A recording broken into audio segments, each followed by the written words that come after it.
अध्याय 291 बकवास मत करो। अनुवादक 54,96,90,339 लू मिंग ने 9 ड्रैगन रक्तरेखा को सक्रिय किया और सफेद बालों वाले बुजुर्ग के रक्तसार को ग्रहण कर लिया। फिर पलक झपकते ही लू मिंग ने बाकी लोगों के भंडारण छल्ले छीन लिए, साथ ही उसने सारा रक्तसार भी ग्रहण कर लिया। सर्वदिशात्मक तलवारबाजी स्कूल के 4 महागुरु स्तर के शक्तिशाली योद्धाओं को लू मिंग ने इतने कम समय में मार गिराया कि यू चानकोंग ने शायद सपने में भी ऐसा नहीं सोचा होगा। चल दर, लू मिंग ने हल्की सी मुस्कान दी। शी नियानकिंग और सुनहरी आंखों वाले रक्त जोबी के साथ वे आकाश में उड़ गए और इंद्रधनुषी प्रकाश में परिवर्तित होकर तेजी से शाही राजधानी की ओर बढ़ने लगे। उड़ते हुए लू मिंग ने रक्तसार को परिष्कृत किया। देखते हैं कि क्या मेरी दूसरी वंश परंपरा सार रक्त का सेवन करके अपना स्तर बढ़ा सकती है। एक ही विचार से लू मिंग ने 9 ड्रैगन वंश से परिष्कृत की गई सारी ऊर्जा को अपने दूसरे वंश में स्थानांतरित कर दिया। पल भर में दूसरी रक्तरेखा ने उन्माद में ऊर्जा को सोख लिया। लू मिंग को महसूस हुआ कि तीनों चांदी के चक्र चमक रहे थे और दूसरी रक्तरेखा की शक्ति बढ़ रही थी। यह वाकई बहुत उपयोगी है। इससे मेरी दूसरी वंश परंपरा का स्तर भी बेहतर हो सकता है। लू मिंग बेहद खुश था। ये तो हद से ज्यादा असंभव था, असंभव सा लग रहा था। 9 ड्रैगन वंश वास्तव में रक्तसार को ग्रहण कर सकता था और अन्य वंशों के स्तर को उन्नत कर सकता था। ये बेहद चौंकाने वाला था। उसकी वंश परंपरा का स्तर अब महत्वपूर्ण नहीं था। महत्वपूर्ण ये था कि जब तक वह रक्तसार का सेवन कर सकता था, उसकी वंश परंपरा में असीमित सुधार हो सकता था। लू मिंग ने तुरंत शेष ऊर्जा को दूसरी वंशानुक्रम में स्थानांतरित कर दिया। 2 प्रथम श्रेणी के मार्शल ग्रैंडमास्टर, एक द्वितीय श्रेणी के मार्शल ग्रैंडमास्टर और एक चतुर्थ श्रेणी के मार्शल ग्रैंडमास्टर की संयुक्त ऊर्जा अत्यंत शक्तिशाली थी। यदि 9 ड्रैगन वंश इसे ग्रहण कर लेता तो संभवतः ये तुरंत ही उच्च स्तर पर पहुंच जाता, जिससे जी नियानकी का ध्यान आकर्षित हो जाता। 9 ड्रैगनों के वंश का खुलासा नहीं किया जा सकता था। हालांकि रक्त की शक्ति प्रबल थी, फिर भी दूसरी वंश परंपरा के लिए यह ऊंट के मुंह में जीरा के समान थी। दूसरी वंश परंपरा के लिए स्तर बढ़ाना कठिन था। तीसरे स्तर के राजा वंश को उच्च स्तर तक पहुंचने के लिए आवश्यक ऊर्जा की मात्रा अत्यंत भयावह थी। जिया नियानकी को लगा कि लू मिंग थोड़ा अजीब व्यवहार कर रहा है, लेकिन उसने बस सरसरी नजर डाली और इस पर ज्यादा ध्यान नहीं दिया। वे दोनों पूरी रफ्तार से शाही राजधानी की ओर दौड़ पड़े। अपनी वर्तमान साधना के बल पर हवा में उड़ते समय उनकी गति पहले से कहीं अधिक तेज थी। महज आधे दिन से कुछ अधिक समय में ही शाही राजधानी उनकी नजरों के सामने आ गई थी। वे दोनों शाही राजधानी लौट आए और बिजली की गति से जनरल स्टार हॉल की ओर दौड़ पड़े। इससे पहले लू मिंग को 1000 मील की ध्वनि संचारण ताबीज के माध्यम से पता चल चुका था कि लू यूंटियन सुरक्षित रूप से शाही राजधानी लौट आया है और जनरल स्टोर्स हॉल में है। लू मिंग लू यूंटियन से मिलने के लिए बेताब था। तियान्युन, तुम सचमुच प्रकट हुई। जैसे ही लू मिंग और उसका समूह जनरल स्टोर्स हॉल के पास पहुंचने ही वाले थे, एक जोरदार चीख सुनाई दी, मानो हवा फट गई हो। तभी 2 युवक लू मिंग के सामने प्रकट हुए। तो ये आप लोग हैं। आप वाकई बहुत धैर्यवान हैं। आप लोग इस जगह की रखवाली कुत्तों की तरह कर रहे हैं। आपकी मेहनत के लिए धन्यवाद। लू मिंग ने व्यंग्यात्मक मुस्कान के साथ दोनों युवकों को देखते हुए उपहास किया। ये दोनों युवक 10 दिशाओं के तलवार स्कूल के प्रतिभाशाली शिष्य थे, जो लू मिंग को मारने के लिए जनरल स्टार हॉल में घुस आए थे। उन्होंने घोषणा की थी कि वे लू मिंग को जनरल स्टार हॉल के बाहर रोकेंगे। उन्हें उम्मीद नहीं थी कि इतने दिनों बाद भी वे दोनों यहीं होंगे। तुमने अभी क्या कहा? तुम तो मौत को दावत दे रहे हो? दोनों युवक क्रोधित हो गए और उनके शरीर से 2 शक्तिशाली आभाएं निकली। द्वितीय स्तर के मार्शल एंसेस्टर क्षेत्र के विशेषज्ञ की आभा एक पर्वत के समान थी। आसपास के सभी लोग घबरा गए थे। क्या हो रहा है? क्या चल रहा है? ये 10 दिशाओं वाली तलवार विद्या के 2 स्वर्णिम शिष्य हैं। दूसरी तरफ तियान्युन है। मुझे पता है, लगभग 6 महीने पहले 10 दिशाओं के तलवार विद्यालय के 2 शिष्य तियान्युन को मारने के इरादे से जनरल स्टार हॉल में घुस गए थे। अंत में वे असफल रहे और जनरल स्टार हॉल के वरिष्ठों और राजपरिवार के विशेषज्ञों ने उन्हें रोक दिया। इसके बाद 10 दिशाओं के तलवार विद्यालय के शिष्यों ने घोषणा की कि वे तियान्युन को जनरल स्टार हॉल के बाहर मार डालेंगे। क्या सच में ऐसा कुछ है? अब जब तियान्युन जनरल स्टार हॉल छोड़ चुका है, तो उसका काम खत्म हो गया है। जनरल स्टार हॉल के विशेषज्ञों के पास दखल देने का कोई कारण नहीं होगा। तियान्युन खतरे में है। आसपास के अनगिनत लोग शोरगुल से आकर्षित होकर वहां जमा हो गए और उत्साहपूर्वक चर्चा करने लगे। तियान्युन, तुम्हें वो शब्द नहीं कहने चाहिए थे। जिस पल तुमने वो शब्द कहे, तुम्हारा दुखद अंत पहले ही तय हो चुका है। आज मैं तुम्हें दर्द का असली मतलब समझाऊंगी, मरने में असमर्थ होने का मतलब बताऊंगी। 10 दिशाओं के तलवार संप्रदाय के शिष्यों में से एक का चेहरा अत्यंत उदास था। उसके शरीर से हत्या की भावना फूट पड़ी, मानो वो साकार हो उठी हो। लू मिंग ने सचमुच उन्हें कुत्ते कहने की हिम्मत की? धिक्कार है, ये तो निश्चित रूप से 1000 गुना बुरा था। ये कौन थे? 10 दिशाओं के तलवार संप्रदाय के स्वर्ण शिष्य, स्वर्ग के गौरवशाली पुत्र, हमेशा से ही लाड़ प्यार में पले बड़े थे। भला किसी ने उनके बारे में ऐसा कहने की हिम्मत कैसे की? बकवास बंद करो। अगर लड़ना चाहते हो तो लड़ो, अगर नहीं लड़ना चाहते तो दफा हो जाओ। जितना दूर हो सके चले जाओ। लू मिंग ने फटकार लगाए। आसपास खड़े दर्शक सब स्तब्ध रह गए। ये तियान्युन तो हद से ज्यादा घमंडी था, है ना? उसने 10 दिशाओं वाले तलवारबाजों के प्रतिभाशाली शिष्यों को इस तरह अपमानित करने की हिम्मत कैसे की? ये तो कुछ युवा ग्रैंडमास्टर थे। वे अतुलनीय रूप से शक्तिशाली थे और वरिष्ठ पीढ़ी के कई लोगों को उनके सामने अत्यंत सम्मान दिखाना पड़ता था। तियान्युन को इतना आत्मविश्वास कहाँ से मिला? मुझे लगता है तियान्युन पूरी ताकत लगा रहा है। उसे पता है कि उसकी मौत होने वाली है, तो क्यों ना वो जी भर के गालियां दे। मुझे भी ऐसा ही लगता है, ऐसा ही होना चाहिए। आसपास के लोग आपस में बातचीत कर रहे थे। मारो, मारो, मारो। तियान्युन, मैं तुम्हें मार डालूंगा और तुम्हारी लाश कुत्तों को खिला दूंगा। 10 दिशाओं के तलवार संप्रदाय के एक युवक ने चिल्लाकर कहा। वो अपने दिल में उमड़ रहे क्रोध को दबा नहीं सका। भन भन, युद्ध की तलवार कांप उठी और एक भयानक तलवार की किरण चमकती और चकाचौंध करती हुई लू मिंग पर चली। पीछे हटो, जल्दी पीछे हटो। आसपास के लोग बेहद भयभीत हो गए और तुरंत पीछे हट गए। ये तलवार बहुत भयानक थी। अगर वे इसके प्रभाव में आ जाते तो या तो मर जाते या घायल हो जाते। हालांकि लू मिंग का शरीर पहाड़ जितना लंबा था। वो वहीं खड़ा रहा, हिल भी नहीं रहा था। उसके बगल में जी नियानकिंग और सुनहरी आंखों वाला रक्त शव भी वहीं बिना हिले डुले खड़े थे, मानो उन्होंने कुछ देखा ही न हो। अचंभित, तियान्युन और बाकी सब बुरी तरह डर गए हैं। बहुत से लोगों ने मन ही मन इस बात पर आपत्ति जताई और इस निष्कर्ष पर पहुंचे। तलवार की चमक लू मिंग के सिर पर वार करने ही वाली थी। इसी क्षण लू मिंग ने अपनी हथेली फैलाई। उसकी हथेली चमक उठी और एक लंबा भाला आकार ले लिया। धमाका! तलवार की चमक ने लू मिंग द्वारा निर्मित लंबे भाले पर प्रहार किया और एक जोरदार धमाका सुनाई दिया। फिर सबने देखा कि लू मिंग का शरीर बिल्कुल भी नहीं हिला, उसके कपड़े भी नहीं फड़फड़ाए। उसने अपने हाथ में मौजूद आवश्यक चीज से निर्मित लंबे भाले का उपयोग करके तलवार की चमक को स्थिर रूप से रोक दिया। भीड़ स्तब्ध रह गई। उसने उसे रोक दिया। लू मिंग सर्वदिशात्मक तलवार संप्रदाय के युवक की तलवार को इतनी आसानी से कैसे रोक सका? क्या ऐसा हो सकता है कि 10 दिशाओं के तलवार संप्रदाय के उस युवक ने अपनी पूरी ताकत का इस्तेमाल न किया हो? 10 दिशाओं के तलवार संप्रदाय के युवक की आंखें लगभग बाहर निकल आईं और उसका दिल उथल पुथल से भरा हुआ था।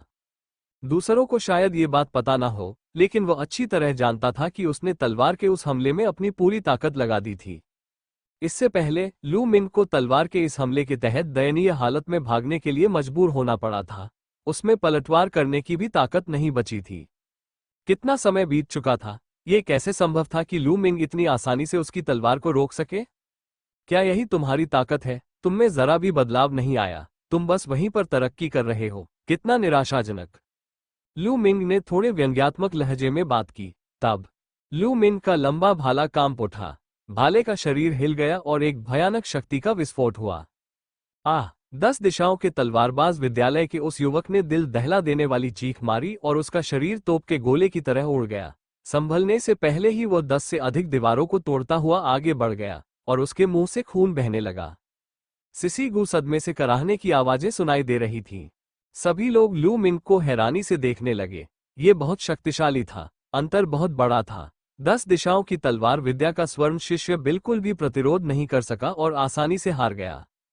पहले तो जिन लोगों को यकीन था कि लू मिंग मर चुका है, उनके चेहरे जलने लगे थे। लू मिंग बिल्कुल भी डरा हुआ नहीं था। वह मौत को दावत नहीं दे रहा था। उसमें आत्मविश्वास और क्षमता दोनों थी। मरना! लू मिंग के हाथों में मौजूद आवश्यक ची ऊर्जा से संघनित लंबा भाला बिजली की एक चमक में तब्दील हो गया और तीर की तरह बाहर निकल गया।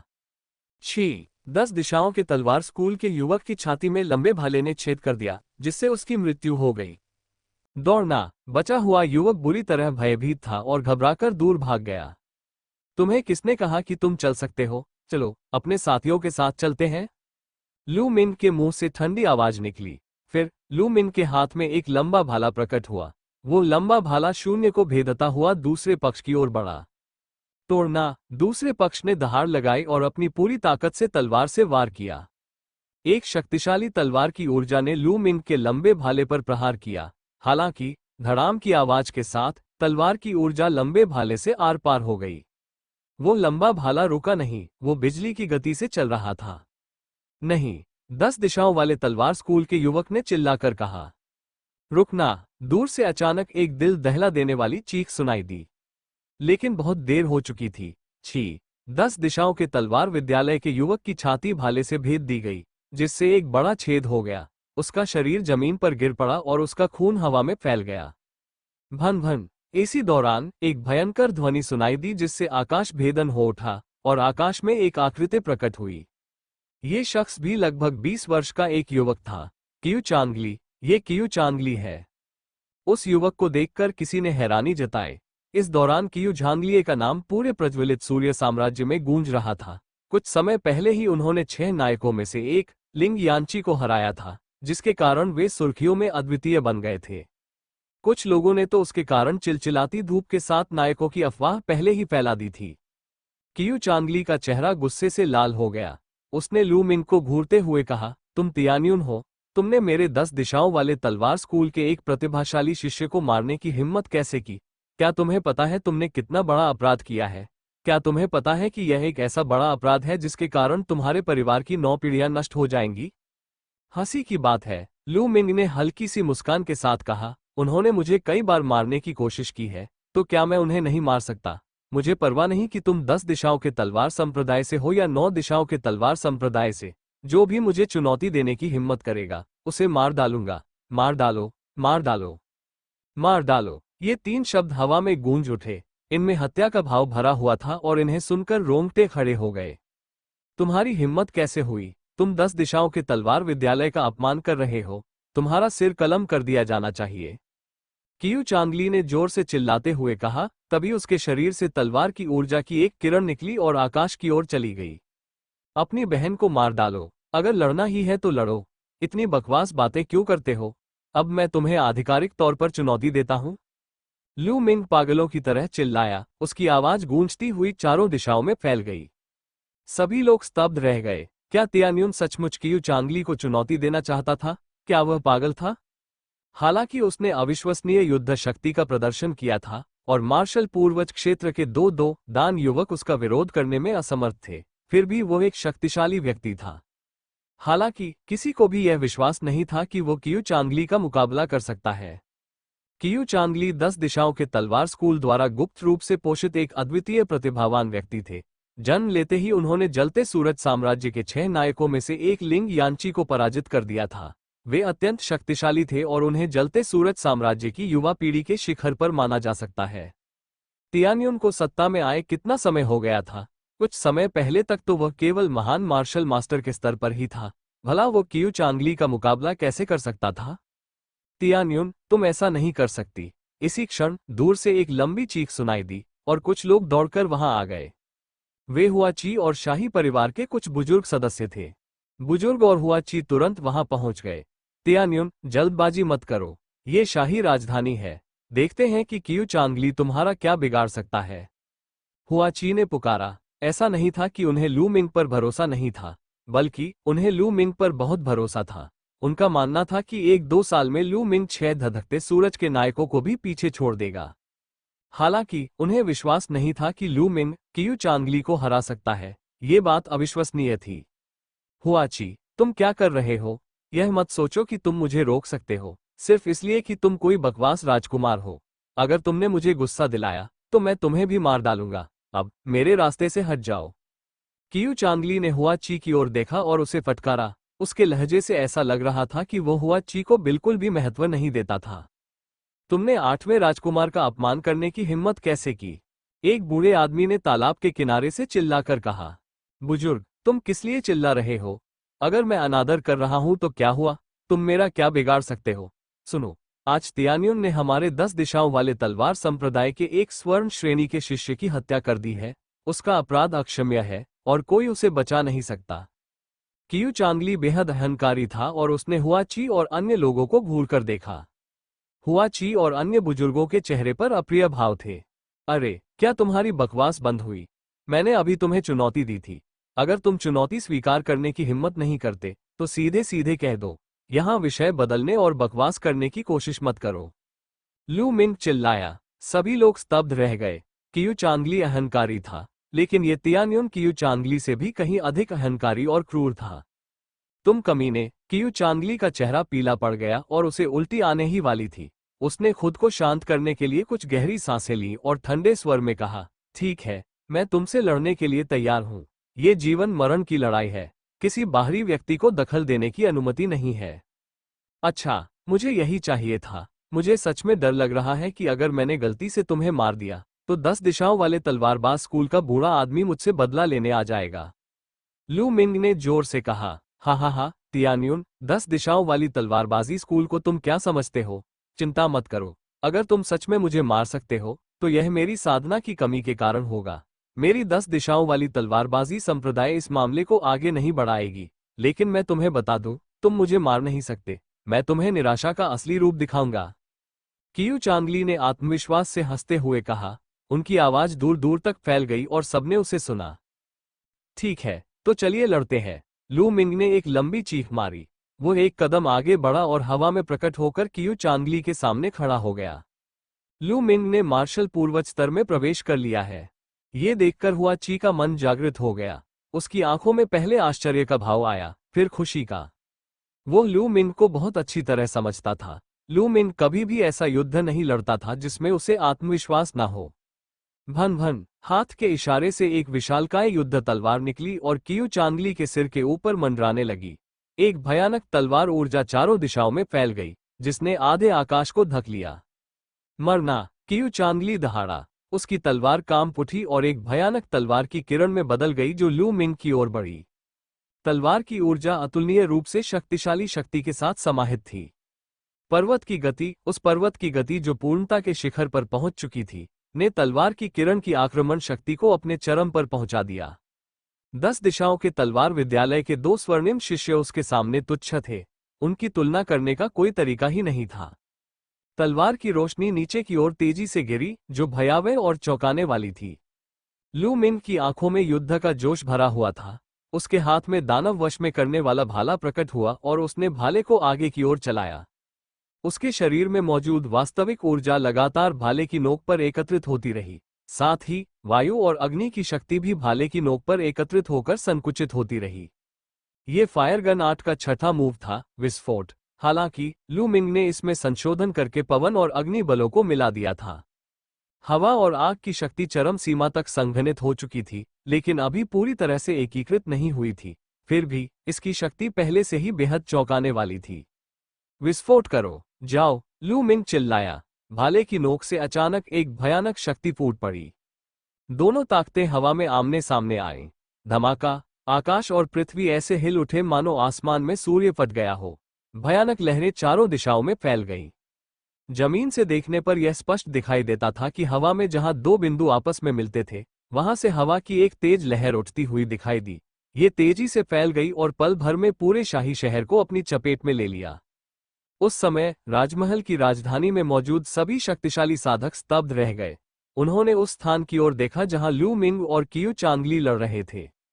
धमाका! धरती को हिला देने वाले भूकंप के बाद दोनों आकृतियां तेजी से पीछे हट गईं, प्रत्येक 1000 मीटर पीछे हट गई।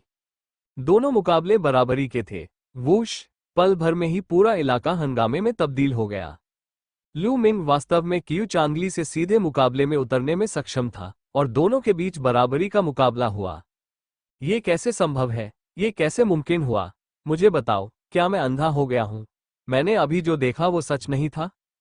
तुम अंधे हो, लेकिन मैं नहीं। मैंने भी इसे देखा। हे भगवान! तियान्युन तो अभी आधा महीना पहले ही मार्शल ग्रैंडमास्टर बना था।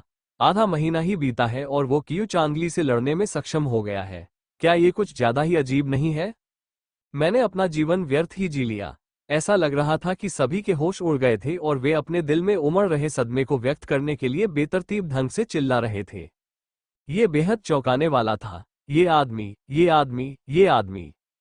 हुआ ची की जुबान थम गई थी और वह लगभग बोल ही नहीं पा रही थी। उनके बगल में बैठे शाही परिवार के कुछ बुजुर्ग भी अचंभित रह गए। धिक्कार है, धिक्कार है, तियान्युन, तुम मरने के लायक हो। कियू चांगली दहाड़ उठा। कियू चांगली एक प्रतिभाशाली व्यक्ति थे, लेकिन वे 20 से अधिक वर्षों से छिपकर रह रहे थे। उनका लक्ष्य एक ही शानदार कारनामे से दुनिया को चकित करना और सफलता की ऊंचाइयों को छूना था। अंततः उसने ये कर दिखाया। एक ही चाल में उसने 6 नायकों में से एक, लिंग यांची को हरा दिया। उसका नाम पूरी दुनिया में गूंज उठा और उसकी प्रसिद्धि असीम हो गई। उन्हें इस तरह की प्रसिद्धि का अतुलनीय आनंद मिलता था। उनमें एक प्रकार की महत्वाकांक्षा थी। वे शिखर तक पहुंचना चाहते थे और अन्य सभी प्रतिभाशाली लोगों को अपने पैरों तले रौंदना चाहते थे। शायद वे कियू चांग कोम की जगह भी ले सकते थे। लेकिन ये सोचना कि उसे सचमुच एक चींटी जैसे दिखने वाले तियान्युन द्वारा रोका जा सकता है, इससे उसकी प्रतिष्ठा कुछ हद तक धूमिल हो गई। अक्षम्य, बिल्कुल अक्षम्य। धमाका। कियू चांगली के शरीर से खून जैसी लाल रोशनी निकली और एक भयंकर बाघ उस पर झपटा। इस भयंकर बाघ की पीठ पर पंखों की एक जोड़ी थी और इसकी आभा आकाश में गूंज रही थी। बाघ के चारों ओर एक चमकदार चांदी का चक्र था, राजा स्तर की प्रथम श्रेणी की वंशावली। तियान्युन, मेरा वंश राजा श्रेणी का है और मैं जन्म से ही राजा हूं, तुम क्यों नहीं मर जाते? कियू चांगली दहाड़ा। उसकी आभा अतुलनीय रूप से शक्तिशाली थी और उसने एक बार फिर लू मिन की ओर अपनी तलवार से वार किया। स्वाभाविक राजा। लू मिन के होठों पर एक ठंडी मुस्कान आ गई। उसका शरीर कांप उठा और खून जैसी लाल रोशनी निकली। फिर एक विशाल पत्थर की शिला प्रकट हुई। पत्थर की शिला पर बने तीनों चांदी के चक्र इतने चमकदार थे कि उनसे लगभग बाकी लोगों की आंखें चौंधिया गईं। हे स्वर्ग, हे पृथ्वी, मैं ये क्या देख रहा हूं? 3 चांदी के चक्र? तीसरे दर्जे का शाही वंश? क्या ये सचमुच तीसरे दर्जे का शाही वंश है? ये कैसे संभव है? वो तो सचमुच का राक्षस है। भीड़ का जो माहौल आखिरकार शांत हो गया था, वो एक बार फिर पूरी तरह से बिगड़ गया। सभी ने अविश्वास भरी चीख मारी। हुआ ची के अचंभित चेहरे की भावहीनता एक कड़वी मुस्कान में बदल गई। उसने लू मिन को जरूरत से ज्यादा आंकने की पूरी कोशिश की थी, हालांकि उसे एहसास हुआ कि वो हर बार गलत था। उसने हमेशा लू मिन को कम आंका था। नहीं, नहीं, यह असंभव है। अविश्वास से चीखते हुए कियू चांगली की आंखें मानो अपनी जगह से बाहर निकल आईं। धमाका। लू मिंग ने अपना लंबा भाला लहराया और कियू चांगली की तलवार की चमक को रोक दिया। फिर उसने ठंडी मुस्कान के साथ कियू चांगली की ओर देखा और कहा, क्या असंभव है? ये तो बस तीसरे स्तर के राजा का वंश है, इसमें आश्चर्य की क्या बात है? तुम तो बस कुएं के तल में बैठा एक मेढक हो। उसके बगल में 7वें स्तर का राजा वंश का एक प्रतिभाशाली व्यक्ति खड़ा था। लू मिन को तीसरे स्तर का राजा वंश कोई बड़ी बात नहीं लगी। मारो, मारो, क्या हुआ अगर ये तीसरे स्तर के राजा वर्ग की वंश परंपरा है? तुम आज तो मरोगे ही। कियू चांगली दहाड़ उठा। वो इतना ईर्ष्यालु था कि मानो पागल हो जाएगा। अपने मन में तियान्युन एक चींटी के समान था। उसने वास्तव में तीसरे स्तर की राजा रक्तरेखा को जागृत कर लिया था, जो उससे 2 स्तर ऊपर थी। यह अक्षम्य था। उसे लू मिन को मारना ही होगा। वो लू मिन को इस दुनिया में जीवित नहीं रहने दे सकता था। अभी कुछ देर पहले तक वो खुद को जन्मजात राजा मानकर और लू मिन को नीचा दिखाते हुए आत्मसंतुष्ट महसूस कर रहा था। हालांकि पलक झपकते ही लू मिंग ने तीसरे स्तर के किंग लेवल ब्लड मेरिडियन का प्रयोग किया। लू मिन की तुलना में उसका ब्लड मेरिडियन बेकार था। यह उसके लिए मानो खुद पर एक तमाचा था।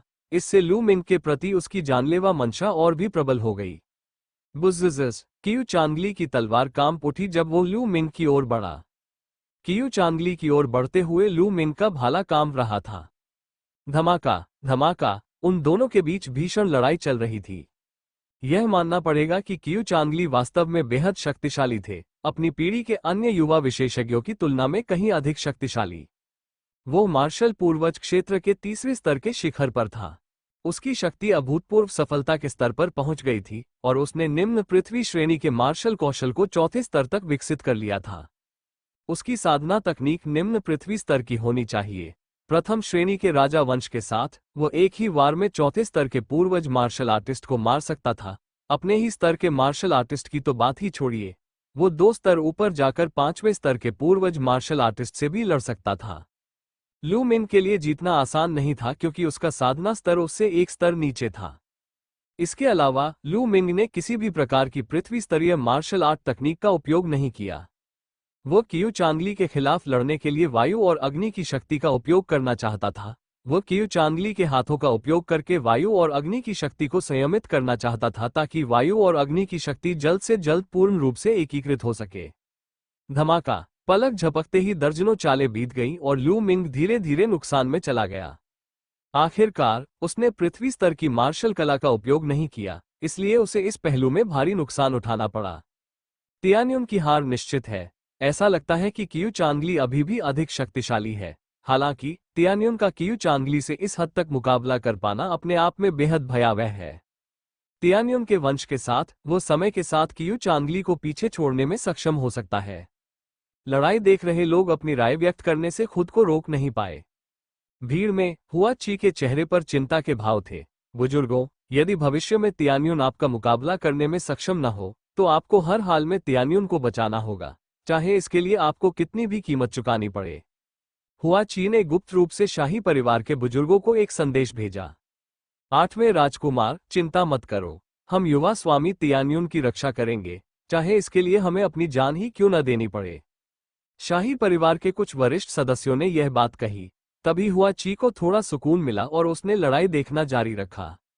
हाँ, तियान्युन, नरक में जाओ। कियू चांगली ने एक लंबी चीख निकाली। उसकी आभा इंद्रधनुष की तरह थी। उसकी चकाचौंध भरी तलवार की ऊर्जा लगातार फूट रही थी, मानो वो लू मिंग को मार डालना चाहता हो।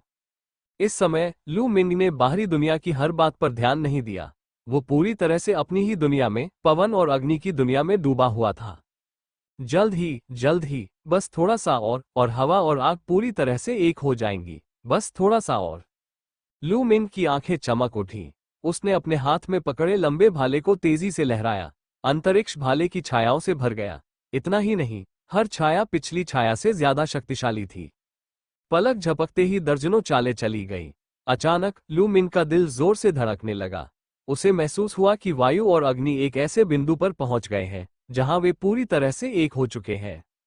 मैं सफल हो गया। लू मिंग बेहद खुश था। भन भन, लू मिंग का लंबा भाला कांप उठा। वायु और अग्नि की शक्ति मिलकर एक भयानक लहर में तब्दील हो गई, जिसने कियू चांगली की तलवार की चमक को नष्ट कर दिया। वूश! फिर लंबा भाला हिल उठा और एक असली अजगर की तरह वार करने लगा। हवा और आग की शक्ति आपस में मिल गई और एक विस्फोट हुआ। टकराना! कियू चांगली ने एक दिल दहला देने वाली चीख मारी और उसका शरीर कई हजार मीटर दूर जा गिरा। ये कैसे हो गया? कियू चांगली हजारों मीटर की ऊंचाई पर आकाश में खड़ा था। उसने अविश्वास भरी दहाड़ लगाते हुए मुंह से खून का एक बड़ा घूंट थूका। असंख्य दर्शक भी अविश्वास में थे। क्या हो रहा था? कियू चांगली ने पहले स्पष्ट रूप से बढ़त हासिल कर ली थी और जीत केवल समय की बात थी। तियान्युन ने अचानक अपनी पूरी शक्ति का प्रयोग क्यों किया और एक ही प्रहार में कियू चांगली को हवा में उछालकर गंभीर रूप से घायल कर दिया? क्या ऐसा हो सकता है कि तियान्युन ने अपनी ताकत को हमेशा से छिपा रखा हो? हाँ, कियू चांगली, धन्यवाद। अभी मेरे साथ अभ्यास करने के लिए धन्यवाद, जिससे मुझे एक मार्शल कौशल विकसित करने का मौका मिला। लू मिंग दिल खोलकर हंसा। क्या? असंख्य दर्शक एक दूसरे को देखने लगे और फिर उन्हें एक बात समझ में आए। लू मिंग ने दरअसल एक अनोखी कला को विकसित करने के लिए कियू चांगली की मदद ली थी। भीड़ अवाक रह गई। लू मिंग सचमुच कियू चांगली का इस्तेमाल साधना के लिए कर रहा था। यह अविश्वसनीय था। सबसे अविश्वसनीय बात यह थी कि वो सचमुच सफल हो गया था। आह, तियान्युन! कियू चांगली ने आसमान की ओर जोर से चीख मारी और खून के कुछ और घूंट थूक दिए। खून के ये कुछ घूंट पूरी तरह से गुस्से के कारण निकले थे। यह अपमान था। कियू चांगली को ऐसा लग रहा था मानो उसका गुस्सा उसके सीने से बाहर फूटने वाला हो। तुम किस लिए चिल्ला रहे हो? मुझे तुम्हें खेती के लिए इस्तेमाल करने की अनुमति देना तुम्हारे लिए सम्मान की बात है। लू मिंग ने हवा में पैर रखा और बेपरवाही से फटकार लगाए। क्या कियू चांगली पागल नहीं था? मैं तुमसे ज्यादा घमंडी हूं। धमाका! इसके बाद लू मिंग ने भाले को नीचे खींच लिया। हवा और आग की शक्ति स्वाभाविक रूप से आपस में मिल गई, जिससे एक भयानक शक्ति का विस्फोट हुआ। टकराना! कियू चांगली की तलवार की पल भर में नष्ट हो गई और भाला कियू चांगली पर लगातार प्रहार करता रहा। टकराना! कियू चांगली रबर की गेंद की तरह हवा में उड़ गया। उसका शरीर लगभग टुकड़े टुकड़े हो गया था और वह मुंह भरकर खून थूक रहा था। कुचलना! पूरी तरह से कुचलना! जब हवा और आग पूरी तरह से आपस में मिल जाते हैं तो उनकी शक्ति वास्तव में इतनी प्रबल हो जाती है। लू मिंग ने मन ही मन आह भरी। वायु और अग्नि के संयोजन की शक्ति ने लू मिंग की अपेक्षाओं को बहुत पीछे छोड़ दिया था। लू मिंग का अनुमान था कि वायु और अग्नि के मिश्रण की शक्ति निम्न पृथ्वी स्तर की मार्शल आर्ट तकनीक के छठे स्तर के बराबर होनी चाहिए। बल में पूर्णता प्राप्त करने के बाद आशय को समझने का समय आता है। आकाश और पृथ्वी का स्वाभाविक बल, आकाश और पृथ्वी का स्वाभाविक आशय अनेक गहन रहस्यों से परिपूर्ण है। मैंने अभी तक केवल इसकी सतह को ही छुआ है। भविष्य में मुझे बल पर और अधिक मेहनत करनी होगी। लू मिंग मन ही मन सोचने लगा। पवन और अग्नि शक्ति के संयोजन को पवन और अग्नि प्रहार कहा जाएगा। इसे एक ऐसी घातक चाल माना जा सकता है जिसे मैंने स्वयं समझा है। भविष्य में जैसे जैसे पवन और अग्नि शक्ति के बारे में मेरी समझ गहरी होती जाएगी, मैं अपने लिए विशिष्ट युद्ध कौशल विकसित करने में सक्षम हो सकता हूँ। लू मिंग की आंखों में उम्मीद झलक रही थी। आह! कियू चांदली चीखते हुए भागने के लिए मुड़ा। हालांकि कुछ ही कदमों में लू मिंग ने उसकी बराबरी कर ली। Whoosh whoosh! कियू चांदली के शरीर पर भाले के कई वार हुए, जिससे वह दर्द से चीख उठा। उसके शरीर की कितनी हड्डियां टूटी थीं, यह अज्ञात था, और वह लगभग उड़ने में असमर्थ था। वह बड़ी मुश्किल से हवा में टिक पा रहा था। पूरा अखाड़ा सन्नाटे में डूब गया। कियू चांदली तियान्युन के सामने बिल्कुल भी टिक नहीं पाया। यह एक तरफा लड़ाई थी। तियान्युन, रुक जाओ। ये लड़ाई यहीं समाप्त होती है। मैं मानता हूं कि तुम्हारी ताकत मुझसे थोड़ी ज्यादा है। कियू चांदली चिल्लाया, रुक जाओ। क्या तुम भूल गए हो कि हम जीवन मरण की लड़ाई के लिए सहमत हुए हैं? एक ऐसी लड़ाई जो तब तक समाप्त नहीं होगी जब तक हम में से एक की मृत्यु नहीं हो जाती।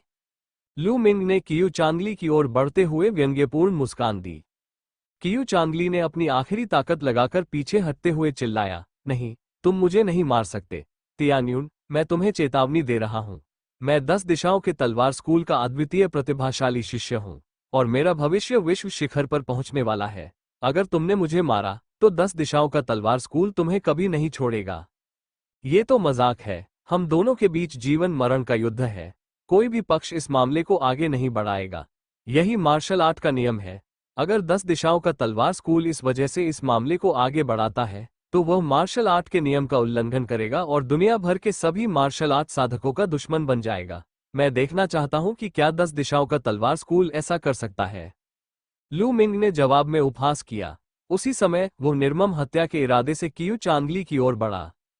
नहीं, तियान्युन, तुम ऐसा नहीं कर सकते। मैं तुम्हें बता दूं, अगर तुमने सचमुच मुझे मार डाला तो तुम्हारी रक्षा कोई नहीं कर पाएगा। यह मत सोचो कि राजपरिवार तुम्हारी रक्षा कर सकता है। मैं तुम्हें बता दूं, राजपरिवार का अंत निश्चित है, और 10 दिशाओं की तलवार विद्या भी निश्चित रूप से प्रज्वलित सूर्य साम्राज्य में समाहित हो जाएगी। जब वो समय आएगा तो प्रज्वलित सूर्य साम्राज्य में तुम्हारे लिए कोई स्थान नहीं होगा। कियू चांदली जोर से चिल्लाया और उसने लू मिंग को धमकाने की भी कोशिश की। अरे सच में, वो तो भविष्य की बात है। मैं पहले तुम्हें मार डालूंगा। लू मिंग ने व्यंग्य किया। वो कियू चांदली के काफी करीब पहुंच चुका था। उसने अपना हाथ बढ़ाया और कियू चांदली को पकड़ने की कोशिश की। कियू चांदली मौत के कगार पर था। उसके पास विरोध करने का कोई रास्ता नहीं था और लू मिंग ने उसका गला पकड़ रखा था। उसका शरीर बुरी तरह छटपटाने लगा और उसकी आंखों में भय और निराशा छा गई। अभी अभी तो तुमने यही कहा था कि तुम मुझे समझाना चाहते हो कि निराशा क्या होती है। अब तो तुम्हें समझ आ ही गया होगा, है ना? लू मिंग ने कियू चांदली को ठंडेपन से देखा और व्यंग्य भरे लहजे में कहा। अभी अभी कियू चांदली ने घमंड से लू मिंग से कहा था कि वो उसे निराशा का मतलब समझाना चाहता है। अब वो समझ गया है। नहीं, कृपया मुझे मत मारो। मैं आपसे विनती करता हूं, मैं आपसे विनती करता हूं। कियू चांदली ने अपनी पूरी ताकत से चिल्लाया। वो सचमुच भयभीत और हताश था। 10 दिशाओं के तलवार संप्रदाय के सभी विशेषज्ञ एक महत्वपूर्ण मामले पर चर्चा करने के लिए वापस 10 दिशाओं के तलवार संप्रदाय में लौट आए थे। वो शाही राजधानी में बचे लोगों में सबसे शक्तिशाली था, इसलिए उसे बचाने के लिए कोई नहीं आया। अगर वह आता भी तो कोई फायदा नहीं होता, लेकिन वह मरना नहीं चाहता था। वह एक अद्वितीय प्रतिभावान व्यक्ति था जिसका भविष्य उज्ज्वल था। वो सचमुच मरना नहीं चाहता था।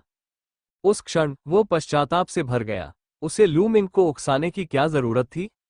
अब उसे एक बात समझ आ गई थी। कुछ लोग ऐसे थे जिन्हें नाराज करना उसके लिए नामुमकिन था। लेकिन अब इसे समझने में बहुत देर हो चुकी थी। अब मुझसे भीख मांगने का कोई फायदा नहीं है।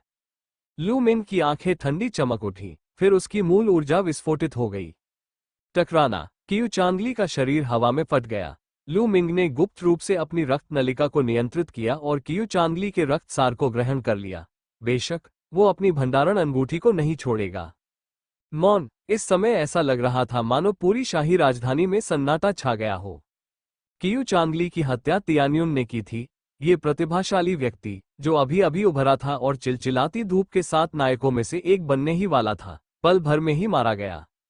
ये तो हद से ज्यादा, ये तियान्युन बहुत ही दबंग है। वो सचमुच एक निर्दयी व्यक्ति है। कियू चांगली की हत्या के बाद 10 दिशाओं के तलवार स्कूल के उच्च अधिकारी शायद पागल हो रहे होंगे। अगर मैं पागल हो जाऊं तो क्या हुआ? तियान्युन और कियू चांगली मार्शल आर्ट के नियमों के अनुसार मौत की लड़ाई लड़ रहे हैं। क्या 10 दिशाओं की तलवारबाजी की संस्था दखल देने की हिम्मत करेगी? भले ही हम खुले तौर पर हस्तक्षेप न करें, हम अंधेरे में ऐसा कर सकते हैं। ये सच है। राजसी राजधानी में अनगिनत लोग उत्साहपूर्वक चर्चा कर रहे थे। बेशक कुछ लोग आहें भी भरते थे। मार्शल आर्ट का रास्ता वाकई बेहद क्रूर था। आप कितने भी प्रतिभाशाली क्यों न हो, एक शक्तिशाली और प्रतिभाशाली व्यक्ति के हाथों आपकी जान जा सकती थी। एक प्रतिभाशाली व्यक्ति का पतन दूसरे प्रतिभाशाली व्यक्ति के उदय का प्रतीक था। अब से धधकते सूरज के साम्राज्य में एक और शीर्ष प्रतिभा का धनी व्यक्ति होगा। वो तियान्युन था। क्या उसने सचमुच कियू चांगली की हत्या कर दी? पूल के किनारे पर शाही परिवार के कुछ बुजुर्ग अभी भी अविश्वास की स्थिति में थे। यही तो उनका अंदाज है। हुआ ची ने कड़वी मुस्कान दी। भन भन, लू मिंग हिलकर तालाब के किनारे आ गया। चलो जनरल स्टार हॉल चलते हैं। सर्वदिशात्मक तलवार संप्रदाय के लोगों द्वारा इतने लंबे समय तक विलंबित किए जाने के बाद लू मिंग लू युनटियन को देखने के लिए बेताब था। हुआ ची ने सिर हिलाया। लू मिंग, शी नियानकिंग और सुनहरी आंखों वाला रक्त शव उसके पीछे पीछे जनरल स्टार हॉल में गए। जब लू मिंग ने लू युनटियन को दोबारा देखा तो वे जनरल स्टार हॉल के एक बेहद अच्छी तरह से छिपे हुए गलियारे में थे। इस समय लू युनटियन ने नए वस्त्र पहन लिए थे। उन्होंने अपनी दाढ़ी मुंडवा ली थी और बालों को करीने से संवारा था। उनकी तलवार जैसी भौहें कनपटी तक फैली हुई थीं, जिससे वे बेहद आकर्षक लग रहे थे। जब लू युनटियन जवान थे तब से ही वे बेहद खूबसूरत थे। हालांकि उनकी नाक के ऊपर एक भयंकर निशान था जो उनके होठों तक फैला हुआ था और उनकी खूबसूरती को खराब कर रहा था। हालांकि लू युनटियन को इससे कोई फर्क नहीं पड़ा। वो बस हैरानी से लू मिंग को देखता रहा और उसे ध्यान से परखता रहा। मिंग, आखिरकार तुम बड़े हो ही गए। तुम तो एक ऐसे प्रतिभाशाली व्यक्ति बन गए हो जिसका नाम दुनिया में गूंजता है। मेरे बेटे से यही उम्मीद थी। हा हा हा। काफी देर बाद लू युनटियन जोर से हंस पड़ा। वो बहुत संतुष्ट था। इस दौरान हुआ ची ने उसे लू मिंग के बारे में सब कुछ बता दिया था। लू मिंग की इतनी बड़ी उपलब्धि के बारे में सुनकर वो बेहद उत्साहित और प्रसन्न हुआ। लेकिन लू मिंग की नाक खोल उठी। उसकी आंखों में आंसू भर आए और कांपती हुई आवाज में उसने कहा, पिताजी, ये कौन है? ये किसने किया? मैं उससे 10 गुना ज्यादा कीमत वसूल करूंगा। उन्होंने पहले ही लू युनटियन के शरीर की विस्तारपूर्वक जांच कर ली थी। लू युनटियन के चेहरे पर एक निशान के अलावा उसकी आंतरिक चोटें और भी गंभीर थीं। उसके शरीर की सभी नसें टूट चुकी थीं और शरीर का एक भी हिस्सा सही सलामत नहीं था। ऐसी स्थिति में साधना करना तो दूर की बात है, वो एक साधारण व्यक्ति जितना भी शक्तिशाली नहीं था। ये कल्पना करना कठिन था कि लू युनटियन ने इन वर्षों में किस प्रकार की पीड़ा सहन की होगी। लू मिंग के सीने में एक भयानक हत्या की भावना उमड़ रही थी, मानो वो फूटने ही वाली हो। मिंग, मैं फिर से वही बात कह रहा हूं, जल्दबाजी मत करो। जब तक तुम्हारे पास पूर्ण शक्ति न हो, आवेग में आकर कोई काम मत करो। लू युनटियन ने मन ही मन बुदबुदाया। पिताजी, चिंता मत कीजिए, मिंग को सब पता है, लू मिंग ने कहा, लेकिन उसकी मुठियां कसकर भींची हुई थीं। ठीक है, पिताजी आपको बता देंगे, ये सब कियू चांगकोंग ने किया था। लू युनटियन ने आह भरी। कियू चांगकोंग, ये वही है। लू मिंग गुर्राया और फिर बोला, क्यों पिताजी, कियू चांगकोंग ने आपके साथ ऐसा क्यों किया? मार्शल सम्राट के खजाने की वजह से, लू युनटियन ने कहा। उस समय कियू चांगकोंग चिलचिलाती धूप के 6 नायकों का वर्तमान नेता नहीं था, लेकिन वो पहले से ही एक युवा प्रतिभाशाली व्यक्ति था। किसी कारणवश उसे पता चल गया कि मेरे पास मार्शल सम्राट का खजाना है, इसलिए उसने मुझे पकड़ने के लिए गुप्त रूप से लोगों को भेजा। वो इतने सालों से मुझसे पूछताछ कर रहा है, मुझसे मार्शल सम्राट के खजाने के बारे में जानकारी निकलवाने की कोशिश कर रहा है। हाँ हाँ, वो सपना देख रहा है। मैं उसे कैसे बता सकता हूँ? ये तो बस व्यर्थ का प्रयास होगा। कियू चांग कोंग, मैं ये सुनिश्चित करूंगा कि उसे इसके लिए भयानक कीमत चुकानी पड़े। लू मिंग ने धीमी, बेहद ठंडी आवाज में कहा, मॉर्टल सम्राट का खजाना, उसे इतना यकीन क्यों है कि पिता को मार्शल सम्राट के खजाने के बारे में पता है? मुझे मार्शल सम्राट के खजाने के बारे में पता है, लू यूनटियन ने हंसते हुए कहा। क्या? लू मिंग को गहरा सदमा लगा। हाँ, मुझे मार्शल सम्राट के खजाने की खबर गलती से मिल गई, लेकिन मैं इसके लिए तैयार था, इसलिए मैंने ये खबर आप पर छोड़ दी है। लू यूनटियन मुस्कुराया, तुम इसे मेरे लिए छोड़ रहे हो? लू मिंग थोड़ा हैरान रह गया। क्या यह वही कांसे का पेंडेंट हो सकता है? लू मिंग ने पूछा। नहीं। लू यूनटियन मुस्कुराया, मुझे वो कांस्य का लटकन संयोग से मिला। मुझे वो दिलचस्प लगा, इसलिए मैं उसे अपने साथ रखता हूँ। बाद में मैं उसे तुम्हारे हवाले कर दूंगा। असल में मार्शल सम्राट के खजाने की खबर उस स्वर्गीय तारा तलवार में है। स्वर्गीय तारा तलवार? लू मिंग दंग रह गया। फिर उसने अपना हाथ हिलाया और उसके हाथ में तारा तलवार प्रकट हो गई। लू यूनटियन अत्यंत प्रसन्न हुआ। उसने स्वर्गीय तारा तलवार उठाई और लू मिंग को सौंपने से पहले उसका ध्यानपूर्वक निरीक्षण किया। मिंग, हाँ, मैंने इस स्वर्गीय तारा तलवार में मार्शल सम्राट के खजाने की खबर सील कर दी है। इस स्वर्गीय तारा तलवार में मार्शल सम्राट के खजाने को खोलने की चाबी और एक नक्शा है। तुम बाद में किसी शिलालेख विशेषज्ञ से इन्हें प्राप्त कर सकते हो। जब तुम्हारी साधना एक निश्चित स्तर पर पहुंच जाएगी, तब तुम मार्शल सम्राट के खजाने की ओर जा सकते हो और एक महान अवसर प्राप्त कर सकते हो। यह असल में हेवनली स्टार तलवार में है। लू मिंग ने दबी आवाज में आह भरी। मिंग, इतने सालों में तुम्हारी माँ कैसी रही है? लू यूनटियन ने पूछा, हालांकि उसकी आवाज कांप रही थी। पिताजी, माताजी बहुत अच्छी है, बस बात यह है कि इतने सालों से मैं आपके बारे में ही सोच रहा हूँ। लू मिंग ने कहा, यह अच्छी बात है, मैंने इतने सालों तक उसे निराश किया है। लू यूनटियन ने आह भरी। पिताजी, चिंता न करें, शाही परिवार ने पहले ही गुप्त रूप से लोगों को माताजी को लेने के लिए भेज दिया है। हमारा परिवार जल्द ही फिर से मिल जाएगा। लू मिंग ने कहा। लू यूनटियन की आंखों में थोड़ी सी उम्मीद झलक रही थी। पिताजी, चिंता मत कीजिए, चाहे मुझे पूरी दुनिया का चक्कर ही क्यों न लगाना पड़े, मैं आपकी चोटों को ठीक करने और आपको फिर से मार्शल आर्ट के मार्ग पर ले जाने के लिए आध्यात्मिक औषधि अवश्य खोज लूंगा। लू मिंग ने दृढ़ता से कहा। मिंग, तुम्हारा यह इरादा अच्छा है, लेकिन मेरी चोटों को ठीक करना कहने में जितना आसान लगता है, करने में उतना आसान नहीं। खुद पर जबरदस्ती करने की कोई जरूरत नहीं है। लू यूनटियन ने आह भरी। उसे चोट लगे कई साल हो गए थे और उसकी सारी नसें कट चुकी थीं। उसे ठीक करना स्वर्ग में जाने जितना कठिन होगा। उन्हें खुद से ज्यादा उम्मीद नहीं थी। वे अपने जीवनकाल में लू मिंग और ली पिन को देख पाने से ही संतुष्ट थे। हालांकि लू मिंग की निगाहें बेहद दृढ़ थीं। दिव्य निर्जन महाद्वीप विशाल और असीम था। वहां खजानों की कोई कमी नहीं होगी। किंवदंती के अनुसार कुछ खजाने टूटे हुए अंगों को फिर से उगा सकते हैं या मृतकों को जीवित कर सकते हैं। यदि वो उस खजाने को प्राप्त कर लेता है, तो लू यूनटियन की नसों का इलाज करना और उसके चेहरे के निशानों को मिटाना कोई छोटी बात नहीं होगी। चाहे कितनी भी मुश्किल हो, मुझे इसे हासिल करना ही होगा। लू मिंग ने मन ही मन कसम खाए। उसके बाद उन्होंने लू यूनटियन से काफी देर तक बातचीत की। कुछ घंटों तक बातचीत करने के बाद लू मिंग वहां से चला गया। चाहे वो लू यूनटियन का बदला लेना चाहता हो या अपनी चोटों का इलाज करना चाहता हो, उसे शक्तिशाली साधना शक्ति के बिना काम नहीं चल सकता था। उसे निरंतर साधना करनी ही थी। कियू चांग कोंग, हम दोनों तब तक चैन से नहीं बैठेंगे जब तक हम में से एक मर न जाए। लू मिंग की आंखों में हत्या का इरादा साफ झलक रहा था। अपने कमरे में लौटने के बाद लू मिंग पालथी मारकर बैठ गया और अपनी साधना की दिशा के बारे में ध्यानपूर्वक सोचते हुए दूर चला गया। फिलहाल उनकी साधना की कुछ मुख्य दिशाएं थीं। उनमें से एक सच्ची युद्ध ड्रैगन तकनीक की अभूतपूर्व खोज थी। उसने जी नियानकिक से ड्रैगन बोन पल प्राप्त किया था। जैसे ही उसे शीत आत्मा द्रव नामक पूरक पदार्थ प्राप्त हो जाता, वो वास्तविक युद्ध ड्रैगन तकनीक के 5वें चरण में प्रवेश कर सकता था और सामान्य वास्तविक ची की तुलना में 6 गुना अधिक शक्ति प्राप्त कर सकता था। दूसरा 10,000 आध्यात्मिक युद्ध शरीर का विकास करना था। जैसे ही वो अपने शरीर को चौथे स्तर तक विकसित कर लेता, वो दिव्य स्तर की मार्शल तकनीक 9 ड्रैगन्स हेवन ट्रेडिंग स्टेप्स का अभ्यास शुरू कर सकता था। ठीक है, चलिए पहले कुछ ठंडा स्पिरिट फ्लूइड खरीद लेते हैं। लू मिंग उठा और शाही शहर के बाजार की ओर चल पड़ा। ठंडा स्पिरिट द्रव महज एक सहायक सामग्री थी, यह कोई दुर्लभ वस्तु नहीं थी। बाजार का एक चक्कर लगाने के बाद लू मिंग ने सफलतापूर्वक इसका एक हिस्सा खरीद लिया। जनरल स्टोर्स हॉल में लौटने और सुप्रीम श्राइन में प्रवेश करने के बाद लू मिंग ने वाइम ड्रैगन बोन पल और कोल्ड स्पिरिचुअल लिक्विड निकाला और साधना शुरू कर दी।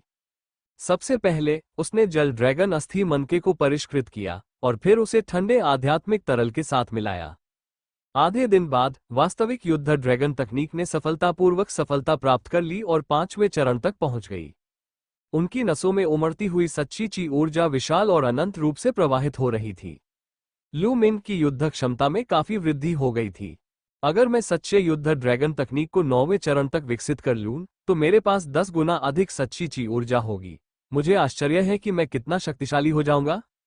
लू मिंग उत्सुकता से भरा हुआ था। उसे उम्मीद थी कि वह जल्द से जल्द असली युद्ध ड्रैगन तकनीक को 9वें स्तर तक विकसित कर सकेगा।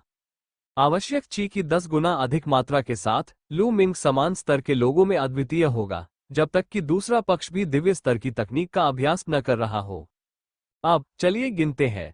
लू मिंग ने राहत की एक लंबी सांस ली।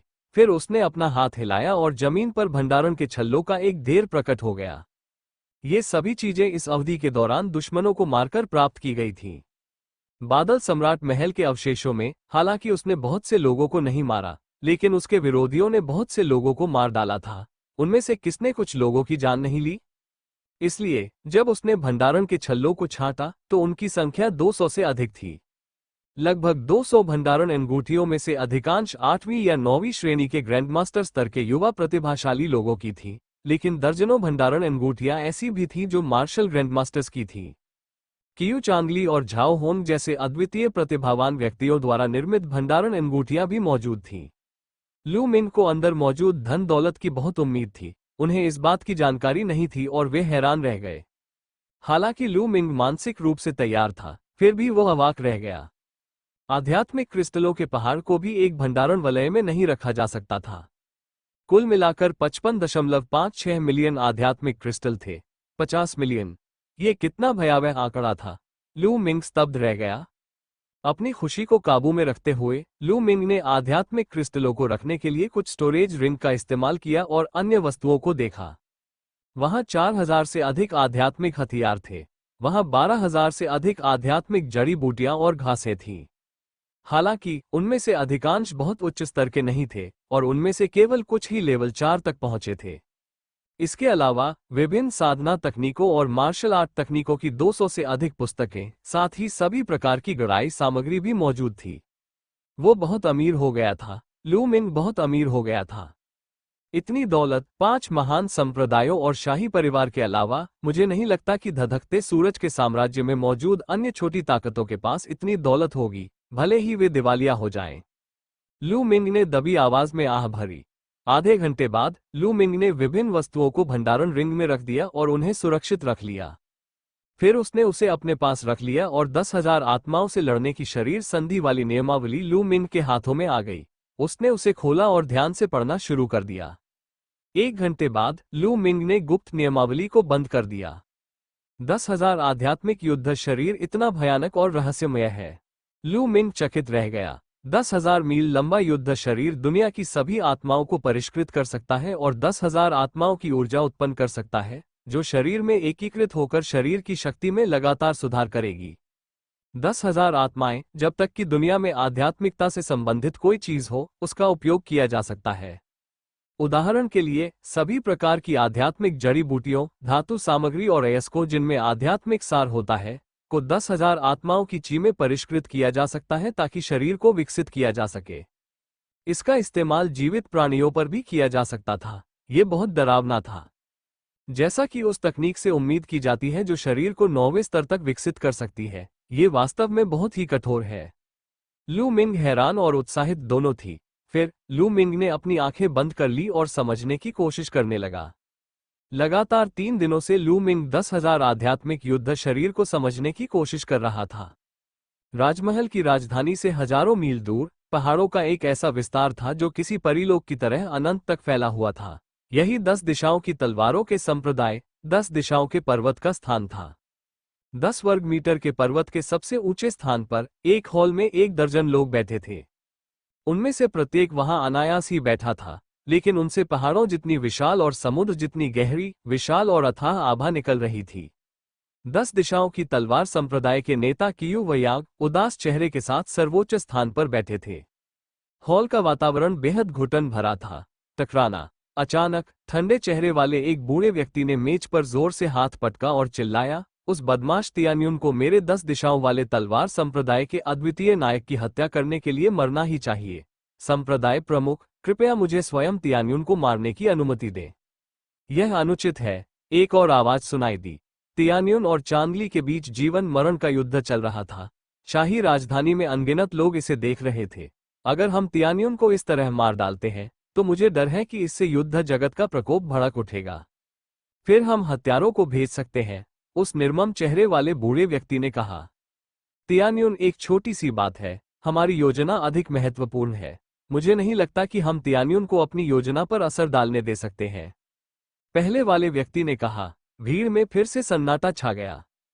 कुछ देर बाद कियू वयांग ने कहा, पहले हम अपनी योजना पर अमल करते हैं। अगर सब कुछ ठीक रहा तो तियान्युन मर जाएगा। उसने हमारे शिफोंग तलवार संप्रदाय के नायक को मार डाला है। वो इस दुनिया में नहीं रह सकता, लेकिन अभी इसे छोड़ देते हैं। अब आइए इस मामले के विशिष्ट विवरणों पर चर्चा करें। कियू वयांग के सुझाव पर किसी ने आपत्ति नहीं जताई। फिर उन्होंने एक महत्वपूर्ण मामले पर चर्चा शुरू की। सर्वोच्च मंदिर में लू मिंग 3 दिनों से 10,000 आध्यात्मिक युद्ध शरीर का ध्यान कर रहा था। 3 दिन बाद उसने अपनी आंखें खोली। फिर उसने अपना हाथ हिलाया और उसके हाथ में दूसरे स्तर की एक आध्यात्मिक जड़ी बूटी प्रकट हो गई। परिष्कृत करो, लू मिंग ने कुछ बुदबुदाया। इसके बाद उसके शरीर की मूल ऊर्जा 10,000 आध्यात्मिक युद्ध शरीर की तकनीक के अनुसार काम उठी। लू मिंग की हथेली से घनी ऊर्जा की एक लहर फैली और आध्यात्मिक जड़ी बूटी को घेर लिया।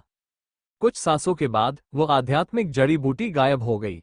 वो एक अजीब सी गैस के रूप में परिवर्तित होकर लू मिंग के शरीर में प्रवेश कर गई। ये 10,000 आत्माओं की ऊर्जा थी। असंख्य आत्माओं की ऊर्जा जैसे ही लू मिंग के शरीर में प्रवेश कर गई, वो उसके पूरे शरीर में समा गई। लू मिंग स्पष्ट रूप से महसूस कर सकता था कि उसका शरीर मजबूत हो रहा है।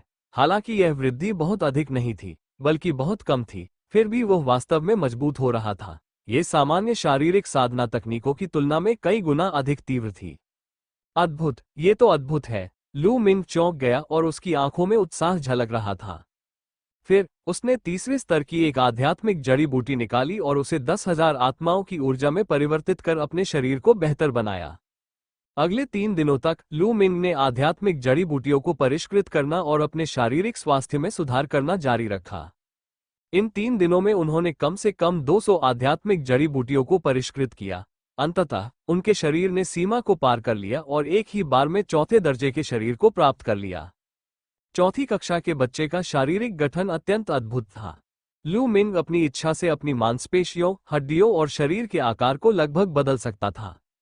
चोट लगने के बाद भी मांसपेशियां अपने आप सिकुड़ जाती थीं, जिससे घाव भर जाता था और वो जल्दी ठीक हो जाता था। उसकी मांसपेशियां और हड्डियां लोहे जैसी मजबूत थीं। उसकी नसें चौड़ी और लचीली थीं। लू मिंग बिना किसी रोक टोक के अपनी पूरी ताकत लगा सकता था। यह उसकी युद्ध क्षमता में एक बहुत बड़ा सुधार था। अब जबकि मेरा शरीर चौथे चरण में पहुंच गया है, मैं अंततः 9 ड्रैगन स्वर्ग भंगिमा चरणों का अभ्यास शुरू कर सकता हूं। लू मिंग 9 ड्रैगन स्वर्ग स्टॉम्पिंग स्टेप्स को निकालने और इसे समझने की शुरुआत करने के लिए बेताब था। गुप्त नियमावली का दबाव अब लू मिंग के लिए कोई समस्या नहीं रह गया था। हालांकि कुछ क्षण बाद उसने 9 ड्रैगनों के स्वर्ग चरण के कदम बंद कर दिए और भौहें चढ़ा लीं। क्योंकि वो पूरी तरह से भ्रमित था, इसलिए उसे समझ नहीं आ रहा था कि शुरुआत कहां से करे। दिव्य स्तर की मार्शल तकनीक विकसित करना बहुत कठिन था। ईश्वर स्तरीय मार्शल तकनीक स्वर्ग, पृथ्वी, काले और पीले स्तर की मार्शल तकनीकों से पूरी तरह से अलग थी। ईश्वरीय स्तर की मार्शल तकनीकों को प्रथम स्तर, द्वितीय स्तर इत्यादि जैसे स्तरों में विभाजित नहीं किया गया था। ईश्वरीय स्तर की मार्शल तकनीकें बहुत खास थीं। उनमें से प्रत्येक दुनिया में अद्वितीय थी और उनमें कई प्रकार की भिन्नताएं थीं। उदाहरण के लिए 9 ड्रैगन स्वर्ग प्रवेश चरणों को 9 चरणों में विभाजित किया गया था। जैसे जैसे वो साधना करता जाता, उसकी शक्ति और भी प्रबल होती जाती, कदम दर कदम शक्ति बढ़ती जाती। यदि वह 9 चरणों का अभ्यास कर लेता तो उन 9 चरणों की शक्ति बढ़ती जाती और वह पहाड़ों को चूर चूर कर आकाश को चीर सकता था। वह शक्ति अत्यंत भयावह थी। 9 ड्रैगन स्वर्ग चरणों के पहले चरण का अभ्यास करते रहने पर पहले चरण की पूरी शक्ति का प्रयोग किया जा सकता है। साथ ही जैसे जैसे साधना का स्तर बढ़ता है, पहले चरण की शक्ति भी बढ़ती जाती है। अफसोस की बात है कि इसकी खेती करना बहुत मुश्किल था। लू मिंग ने कुछ समय तक इसका अध्ययन किया, लेकिन उसे कोई सुराग नहीं मिला। लगता है मुझे इसे धीरे धीरे समझना होगा। अगर मैं और मेहनत करूं तो मुझे पूरा भरोसा है कि मैं इसे सफलतापूर्वक हासिल कर लूंगा। लू मिंग ने दांत पीसते हुए सोचना शुरू किया। 9 ड्रैगन स्वर्ग के चरणों को कुछ देर समझने के बाद उसने 10,000 आध्यात्मिक युद्ध शरीर का विकास करना शुरू कर दिया। उसके पास असंख्य आध्यात्मिक जड़ी बूटियां थीं, इसलिए उसे खेती के लिए पर्याप्त आध्यात्मिक जड़ी बूटियों की कमी के बारे में चिंता करने की आवश्यकता नहीं थी। कुछ घंटों तक 10,000 आत्मा युद्ध शरीर का अभ्यास करने के बाद लू मिंग ने तीसरे मंच पर एक आकृति को संघनित किया और अपनी मार्शल आर्ट तकनीक का अभ्यास करने के लिए उससे लड़ाई की। साधना में समय का कोई भेद नहीं होता। पलक झपकते ही लू मिंग को एकांत साधना करते हुए 1 महीना बीत गया था। पिछले 1 महीने में उनके शारीरिक स्वास्थ्य में सबसे तेजी से सुधार हुआ है। 3000 आध्यात्मिक जड़ी बूटियों का उपयोग करने के बाद लू मिंग का शरीर 5वीं श्रेणी में पहुंच गया। हालांकि टियर 5 पर पहुंचने के बाद कुछ लेवल 1 और लेवल 2 की आध्यात्मिक जड़ी बूटियों का उपयोग करके खेती करने से बहुत कम प्रभाव पड़ता था। केवल लेवल 3 की आध्यात्मिक जड़ी बूटियों का ही कुछ प्रभाव होता था, और लेवल 4 की आध्यात्मिक जड़ी बूटियां तो और भी बेहतर थीं। हालांकि लू मिंग के पास चौथे स्तर की आध्यात्मिक जड़ी बूटियां ज्यादा नहीं थीं। लू मिंग के पास अभी भी 8,000 से अधिक आध्यात्मिक जड़ी बूटियां थीं। हालांकि उसे लगता था कि अगर वह उन सभी को परिष्कृत भी कर ले, तो भी वह अपने शरीर को छठे स्तर तक विकसित नहीं कर पाएगा। शरीर का स्तर जितना ऊंचा होगा, उतनी ही अधिक ऊर्जा की आवश्यकता होगी। साथ ही मार्शल आर्ट के ग्रैंडमास्टर स्तर तक पहुंचने के बाद मार्शल आर्ट की तकनीकों को समझने की क्षमता बहुत तेजी से बढ़ जाती है। 1 महीने की कठिन साधना और लगातार आत्मसंघर्ष के बाद लू मिंग के मार्शल आर्ट कौशल में तेजी से सुधार हुआ था। उसने प्राचीन ढाल मंत्र का अभ्यास एक ही बार में छठे स्तर तक कर लिया था और एक साथ 6 प्राचीन ढालों का निर्माण कर सकता था। उसकी रक्षात्मक शक्ति में काफी वृद्धि हुई थी। जहां तक तीनों हथेलियों की बात है, उन्होंने दूसरी हथेली यानी पशु हथेली को एक ही बार में सफलतापूर्वक विकसित कर लिया था। एक हथेली बाहर निकली, एक विशालकाय दैत्य की हथेली से जोरदार प्रहार हुआ। उसकी शक्ति मानव पथ की हथेली से कहीं अधिक शक्तिशाली थी। जिस वजह से वो इतनी जल्दी सुधार कर पाया, वो तीसरे प्लेटफॉर्म की वजह से था। बेशक इसके लिए उसे 6 लाख से अधिक क्रिस्टल चुकाने पड़े। अब लू मिंग की साधना मार्शल आर्ट ग्रैंडमास्टर स्तर के दूसरे पायदान पर होने के कारण उसे अपने जैसी दिखने वाली आकृति को संघनित करने के लिए 10,000 आध्यात्मिक क्रिस्टल की आवश्यकता होगी। हर बार यह 6 घंटे तक चल सकता था। खपत बेहद चौंकाने वाली थी। अगर लू मिंग की कुल संपत्ति 50 मिलियन से अधिक न होती, तो वह इसे खर्च करने का जोखिम नहीं उठा सकता था। इस समय लू मिंग की क्षमता अपने चरम पर पहुंच चुकी थी। यद्यपि उसकी साधना अभी भी 2 दान मार्शल पूर्वज स्तर के प्रारंभिक चरण में थी, फिर भी यदि उसका सामना कियू चांगली से होता तो वह उसे एक ही वार में मार सकता था। दूसरी ओर ली पिंग लू यूनटियन से मिलने के लिए 6 महीने पहले ही शाही राजधानी पहुंच चुके थे। जब दोनों मिले तो स्वाभाविक रूप से उनके बीच स्नेह का भाव उत्पन्न हुआ। वे हर दिन साथ रहते थे और अलग होने को तैयार नहीं थे।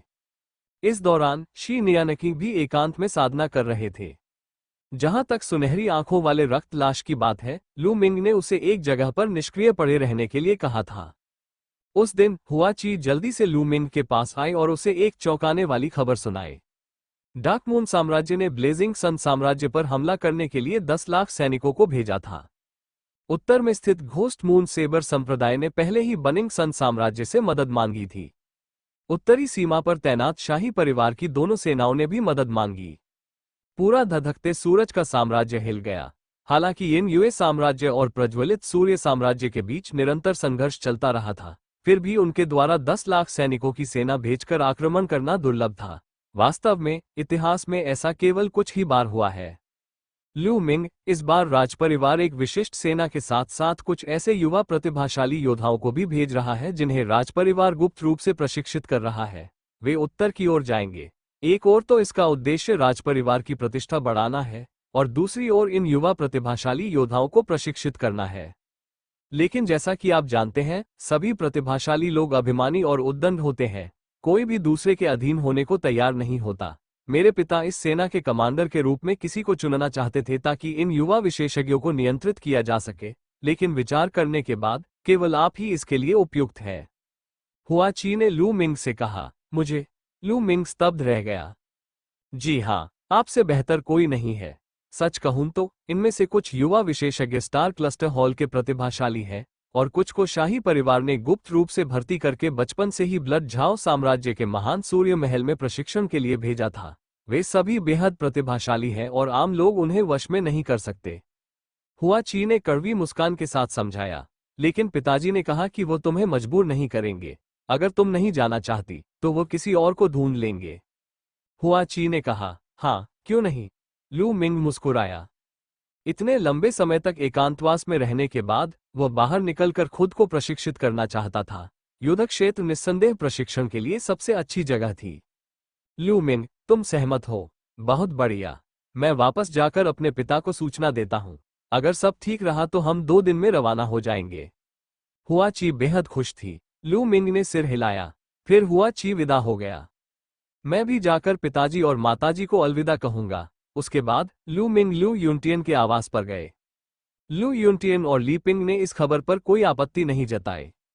एक मार्शल आर्टिस्ट को शिखर तक पहुंचने के लिए जीवन मरण की कई स्थितियों का सामना करना पड़ता है। मिंग, आगे बढ़ो। लू यूनटियन ने बहुत सहयोग दिया। उस समय लू वंश के सदस्य के रूप में लू यूनटियन अक्सर मार्शल आर्ट के अभ्यास के लिए बाहर जाया करते थे। तभी अनजाने में उन्हें मार्शल सम्राट के खजाने का रहस्य पता चला। मिंग, युद्ध क्षेत्र बेहद खतरनाक है, तुम्हें सावधान रहना होगा। हालांकि ली पिंग ने कोई आपत्ति नहीं जताई, फिर भी वो चिंतित हुए बिना नहीं रह सकी। उसने उसे गंभीरता से चेतावनी दी। पिताजी, माताजी, चिंता मत कीजिए, मिंग ठीक हो जाएगी। लू मिंग मुस्कुराया और दोनों बुजुर्गों को आश्वस्त किया। 2 दिन जल्दी बीत गए। 2 दिन बाद लू मिंग सुनहरी आंखों वाले रक्त शव को जनरल स्टार हॉल के प्रशिक्षण मैदान में ले आया। वहां सेना एकत्रित हो रही थी। लू मिंग, मुझे छोड़ने के बारे में सोचना भी मत। जी नियानकी लू मिंग के बगल में दिखाई दी।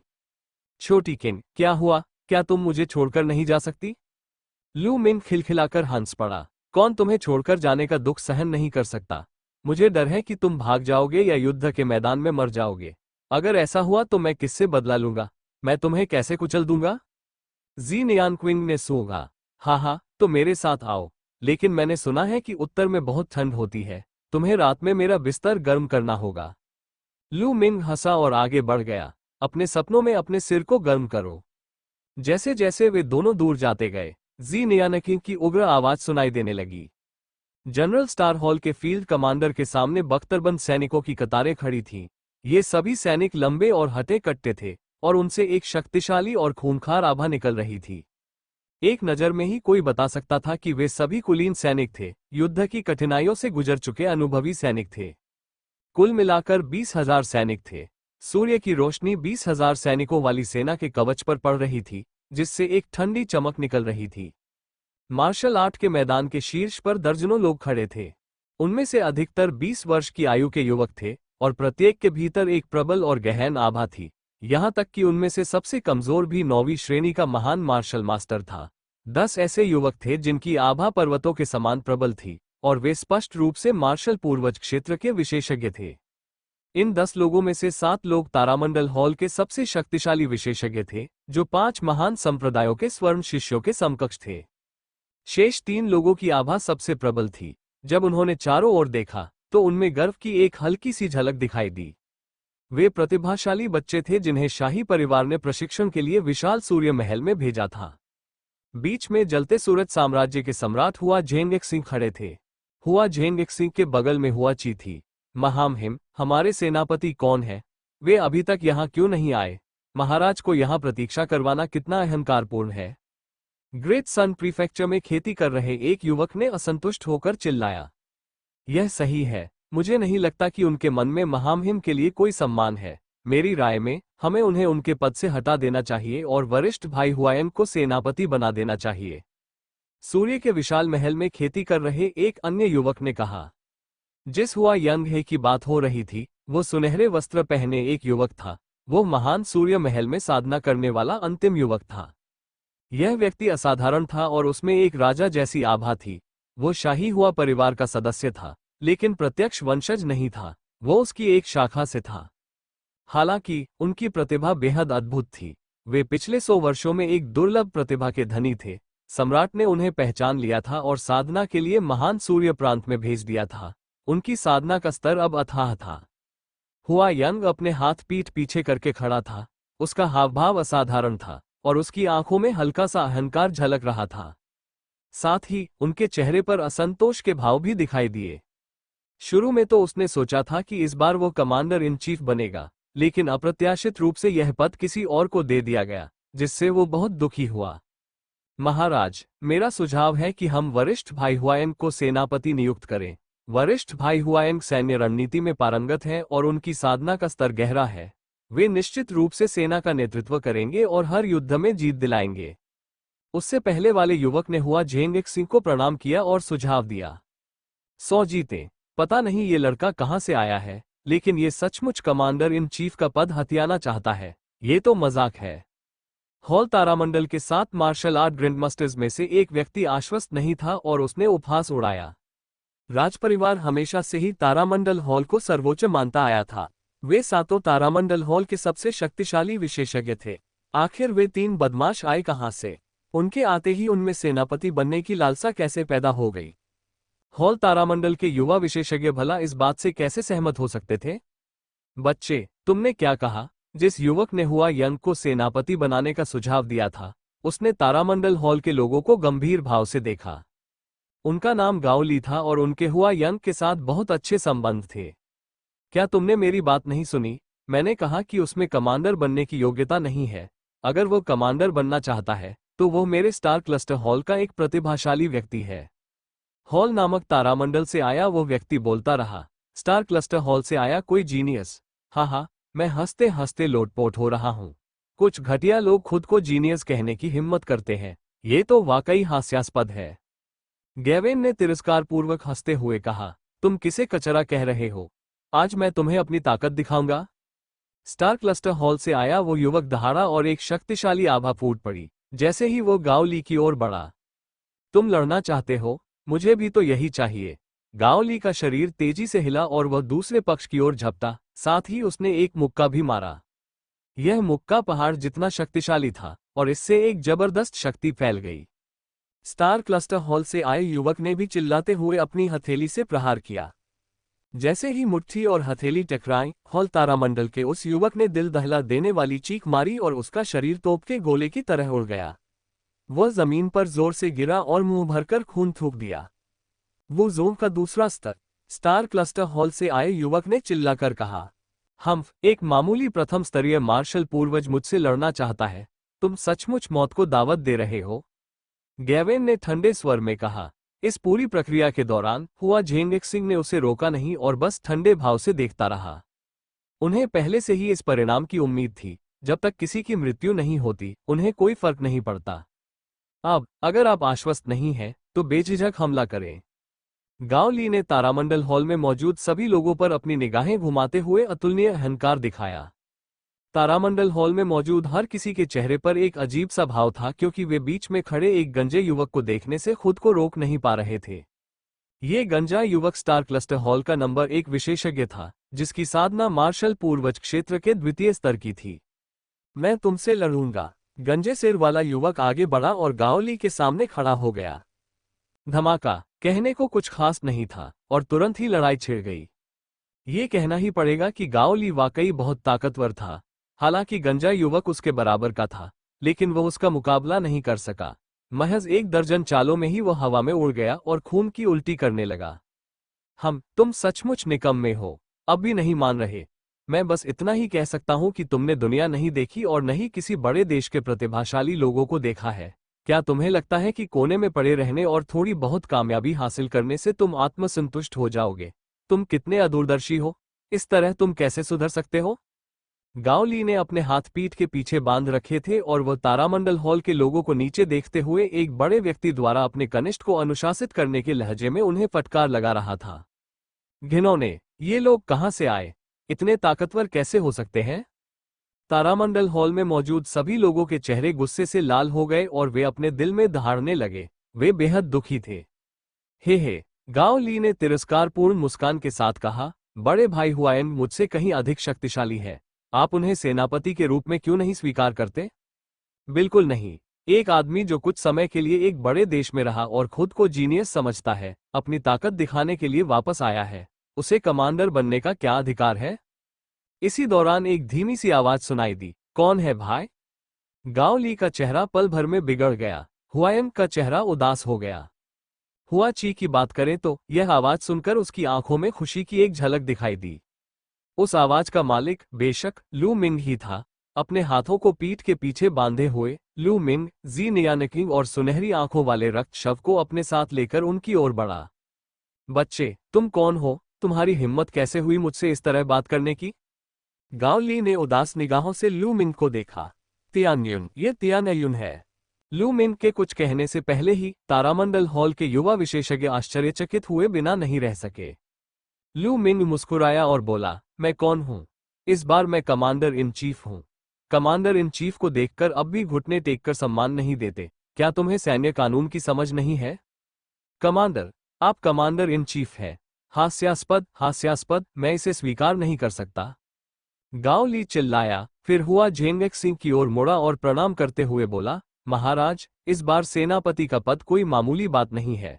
आप इतने कम उम्र के लड़के को ये पद कैसे सौंप सकते हैं? मुझे यकीन नहीं हो रहा। हुआ झेंगेक सिंह का चेहरा शांत था और उस पर कोई भाव नहीं दिख रहा था। उसने कहा, तियान्युन पर मेरी नजर है, इसमें संदेह की क्या बात है? महाराज, कमांडर का पद कोई मामूली बात नहीं है। इसे केवल योग्य व्यक्ति ही संभाल सकता है। यदि हम किसी अयोग्य व्यक्ति को कमांडर बनने देंगे तो इससे इन हजारों सैनिकों को नुकसान होगा। गैवेन ने कहा, मैं तियान्युन को सेनापति बनने देने के लिए सहमत हूं। मुझे पूरा विश्वास है कि तियान्युन ही सेनापति बनेगा। अचानक हॉल तारामंडल से एक युवक चिल्ला उठा, मैं तियान्युन को सेनापति बनाने के लिए भी सहमत हूं। मैं भी सहमत हूं, मुझे पूरा यकीन है। हॉल तारामंडल के अन्य युवकों ने भी अपनी राय व्यक्त की। कुछ समय पहले तियान्युन ने कियू चांगली को मार डाला था और वह बेहद शक्तिशाली था। सभी को उसकी ताकत का पूरा यकीन था।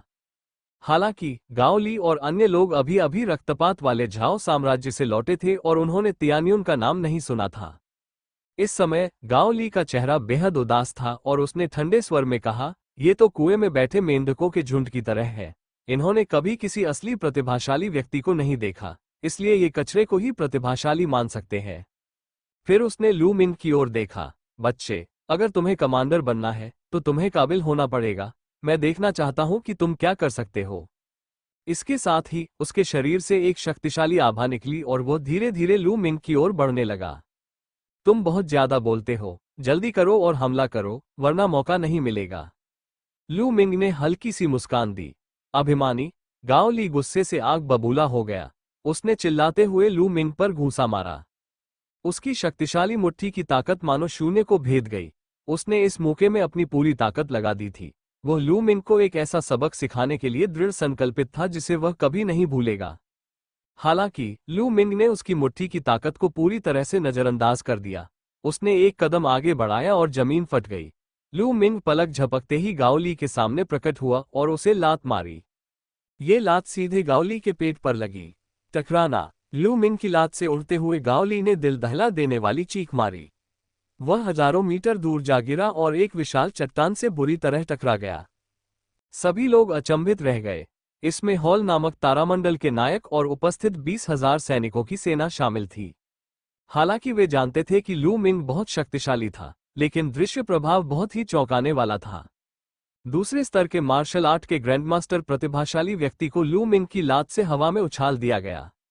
क्या एक बड़े देश में परवरिश का यही मतलब होता है? एक ऐसा प्रतिभाशाली व्यक्ति जिसने दुनिया देखी हो। क्या ये कोई बड़ी बात नहीं है? लू मिंग ने धीरे से अपना पैर पीछे खींच लिया और उदासीनता से कहा। पुची, हुआ ची अपनी हंसी नहीं रोक पाए। स्टार क्लस्टर हॉल के कुछ लोग लगभग जोर से हंस पड़े। दूसरी ओर हुआयंग बिल्कुल विपरीत था।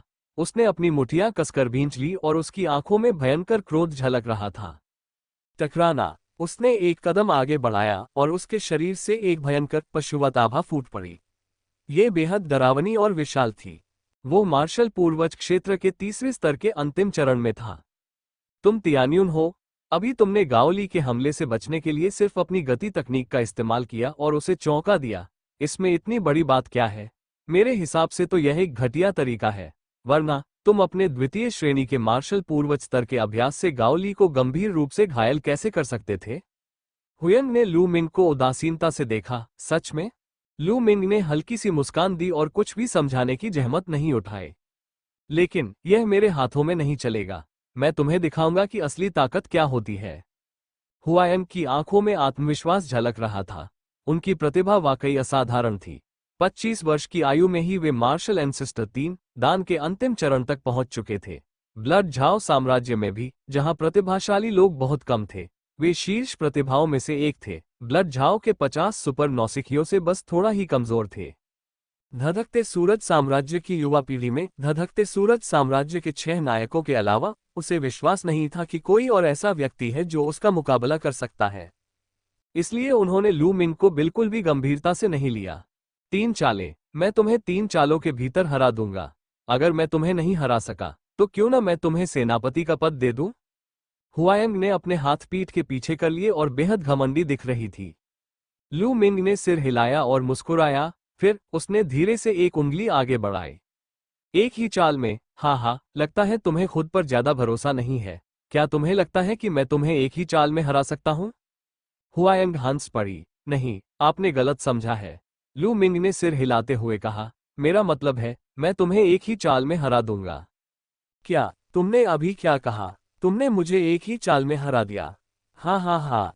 हुआयन एक पल के लिए स्तब्ध रह गई। उसे लगा कि उसने गलत सुना है। फिर वह जोर से हंस पड़ी।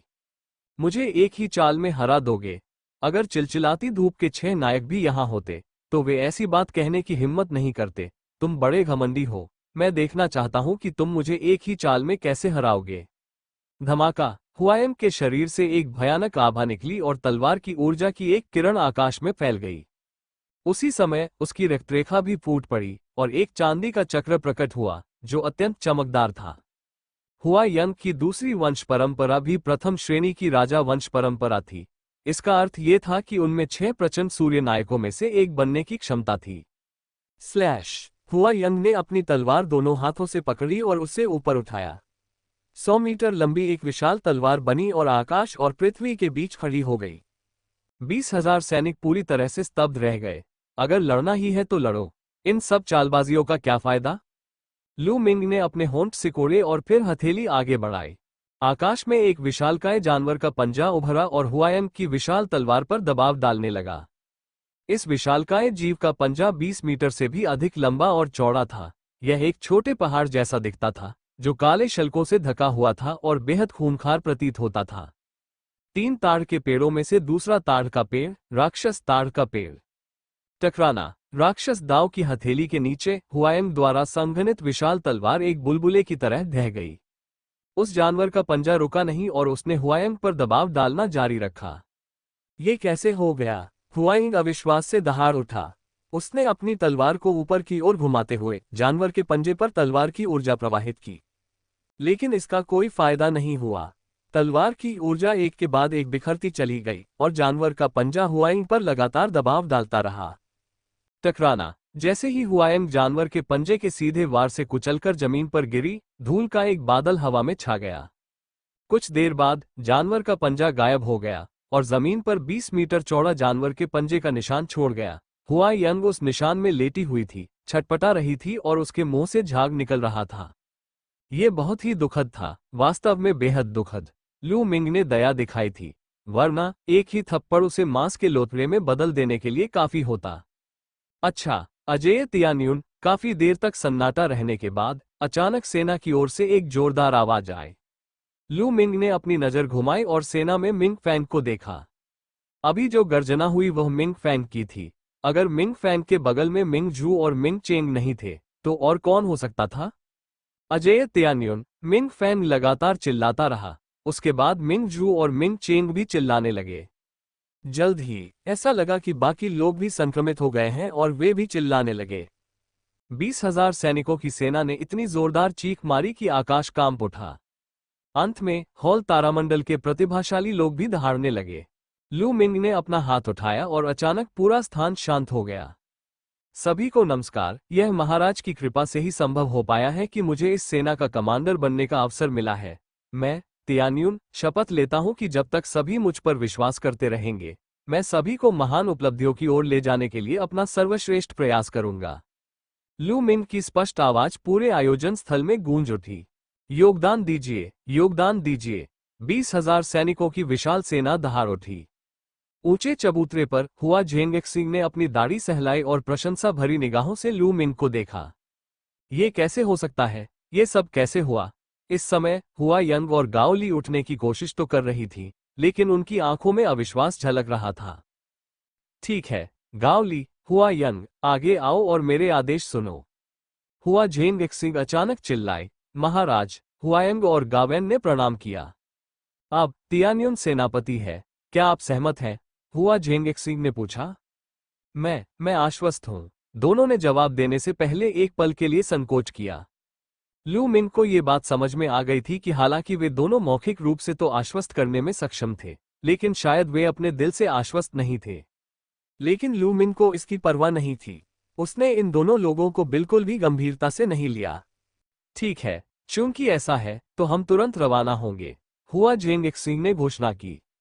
इसके कुछ ही समय बाद 20,000 सैनिकों की एक सेना, जिनमें से प्रत्येक एक ऊंचे हरे रंग के घोड़े पर सवार था, राजधानी से निकलकर उत्तर की ओर बढ़ गई। 20,000 सैनिकों की उस सेना ने एक विशालकाय अजगर का रूप धारण किया और वो धरती पर रेंगता हुआ आगे बढ़ा। लू मिंग सबसे आगे एक ऊंचे और राजसी हरे रंग के घोड़े पर सवार था। उसके पीछे जी नियानकिंग, सुनहरी आंखों वाला रक्त शव और मिंग शहर के 3 भाई बहन चल रहे थे। उनके पीछे हुआइंग और अन्य युवा प्रतिभाशाली छात्र थे। मिंग चेंग, तुम लोग यहाँ क्यों हो? लू मिंग ने रास्ते में उत्सुकता से पूछा। क्योंकि मूनव्यू शहर का सेनापति हमारा पिता है, मिंग फैंग ने तुरंत कहा। कोई आश्चर्य नहीं। लू मिंग को अचानक एक एहसास हुआ। इस बार वे जिस स्थान पर सहायता प्रदान करने जा रहे थे, वो फुल मून सिटी था। हालांकि राजपरिवार कमजोर था, लेकिन डार्क मून साम्राज्य के साथ उत्तरी सीमा एक महत्वपूर्ण सैन्य स्थान थी। राजपरिवार की रक्षा के लिए अब भी 2 शक्तिशाली सैन्य टुकड़ियां तैनात थीं, जो राजपरिवार के आदेशों का पालन करती थीं। उनमें से एक पर्वतीय सेना थी और दूसरी उत्तरी सेना थी। दोनों ही सैन्य टुकड़ियां कुलीन थीं और सैकड़ों लड़ाइयों में हिस्सा ले चुकी थीं। प्रत्येक में 10 लाख सैनिक थे और इन्हें शाही परिवार की चुनिंदा कुलीन सैन्य टुकड़ियों में गिना जा सकता था। मिंग चेंग और मिंग जू के पिता पर्वतीय दमनकारी सेना के सेनापति मिंग मेंग थे। इस बार डार्क मून साम्राज्य की 10 लाख सैनिकों की टुकड़ी हमला कर रही थी। सबसे पहले इसका खामियाजा घोस्ट मून सेबर संप्रदाय को भुगतना पड़ा। पर्वतीय सेना और उत्तरी सेना भी प्रभावित हुई और उन्होंने डार्क मून साम्राज्य के साथ एक भयंकर युद्ध शुरू कर दिया। पर्वतीय सेना संकट में थी और उसने शाही परिवार से मदद मांगी थी। इस बार लू मिंग और बाकी लोग पर्वतीय सेना की सहायता के लिए रवाना हो रहे थे, इसलिए तीनों मिंग भाई बहन भी स्वाभाविक रूप से उनके पीछे पीछे चले गए।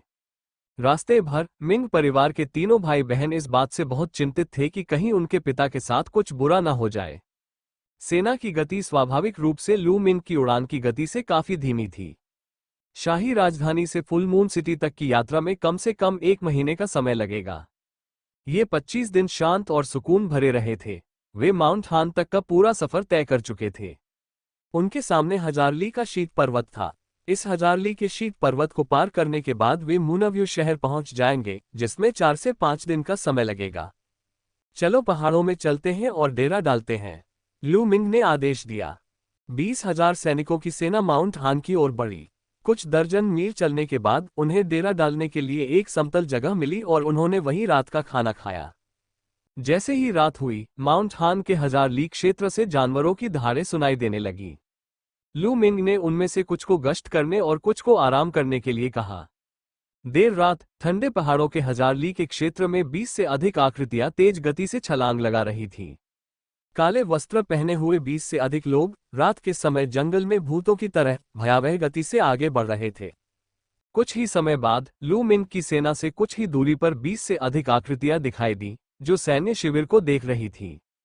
खबरों के मुताबिक बनिंग सन राजपरिवार ने इस बार सिर्फ युवा विशेषज्ञों को भेजा है। सेनापति भी एक युवा है, उसका नाम तियान्युन है, जो अद्वितीय प्रतिभा का धनी है। अगर हम तियान्युन और बाकी युवा प्रतिभाओं को मार गिराते हैं तो ये सेना पनगु हो जाएगी। कुछ काले वस्त्रधारी व्यक्ति आपस में बातचीत कर रहे थे। मैंने सुना है कि तियान्युन उतना ही प्रतिभाशाली है जितना कि चिलचिलाते सूरज के 6 नायक। उसे मेरे भरोसे छोड़ दो। सुनहरे चंद्रमा की कड़ाई वाले काले वस्त्र पहने एक व्यक्ति ने कहा। बाकी लोगों ने सिर हिलाया। सुनहरे चंद्रमा के काले वस्त्र पहने यह व्यक्ति उनमें सबसे बलवान था। चलो और करीब चलते हैं। जिन्यू ने हाथ हिलाया और 20 से अधिक लोग भूतों की तरह उसके पीछे पीछे शिविर की ओर चल पड़े। उनसे किसी प्रकार की आभा नहीं निकल रही थी और चलते समय वे कोई आवाज भी नहीं कर रहे थे। एकदम सन्नाटा था। ये सैन्य शिविर से 1000 मीटर दूर रुक गया। एक तंबू से 3 चरणों वाले मार्शल पूर्वज क्षेत्र के विशेषज्ञ की आभा निकल रही है। वह व्यक्ति तियान्युन होना चाहिए। मैं उसे मारने जाता हूं, तुम लोग जाओ और बाकी सबको मार डालो। काले वस्त्रधारी जिन्यू ने आदेश दिया। बाकी लोगों ने सिर हिलाया। चांदनी में उनकी आकृतियां धुंधली हो गईं और वे बिना कोई आवाज किए गायब हो गए। गोल्डन मून का काले वस्त्रधारी व्यक्ति सबसे तेज था। वह आसानी से चौकियों की कई परतों को पार करते हुए एक तंबू के सामने पहुंच गया। एक युवक तंबू में पालथी मारकर बैठा था। वो कोई और नहीं बल्कि हुआ यंग था। कई युवा प्रतिभाशाली योद्धाओं में उसकी साधना का स्तर सबसे ऊंचा था। वह मार्शल आर्ट के ग्रैंडमास्टर स्तर के तीसरे चरण के अंतिम चरण तक पहुंच चुका था। सुनहरे चांद के काले वस्त्रधारी व्यक्ति ने स्वाभाविक रूप से सोचा कि वह लू मिंग ही है। प्रतिभाशाली, मर जाओ। जिन्यू की आंखों में हत्या का भाव झलक उठा। उसके हाथ में एक पतली काली तलवार प्रकट हुई। वह और तलवार एक काली बिजली में परिवर्तित हो गए और हुआयन की ओर वार किया। साधना में पालथी मारकर बैठे हुए हुआयन को अचानक मृत्यु की एक भयानक आभा ने घेर लिया। उसके शरीर के सारे बाल खड़े हो गए। अच्छा नहीं है। हुआयन की आध्यात्मिक इंद्रिय अत्यंत संवेदनशील थी और उसने इसका उपयोग करके कई बार हत्या के इरादे से खुद को बचाया था। इस बार उसने बिना सोचे समझे आकाश की ओर उड़ान भरी। फिर भी वह एक कदम पीछे रह गया था। पुच्छी लंबी तलवार उसके कंधे को भेद गई। खून के छींटे उड़ते ही हुआयन दहाड़ा और उसके सिर के ऊपर एक चील प्रकट हुई। यह उसकी वंश परंपरा थी। चील के पंख तेजी से फड़फड़ाए और वह पीछे हट गया। तुम वाकई काबिल हो। तुमने मेरी जानलेवा तलवार के वार से खुद को बचा लिया, लेकिन फिर भी तुम्हें मरना ही होगा।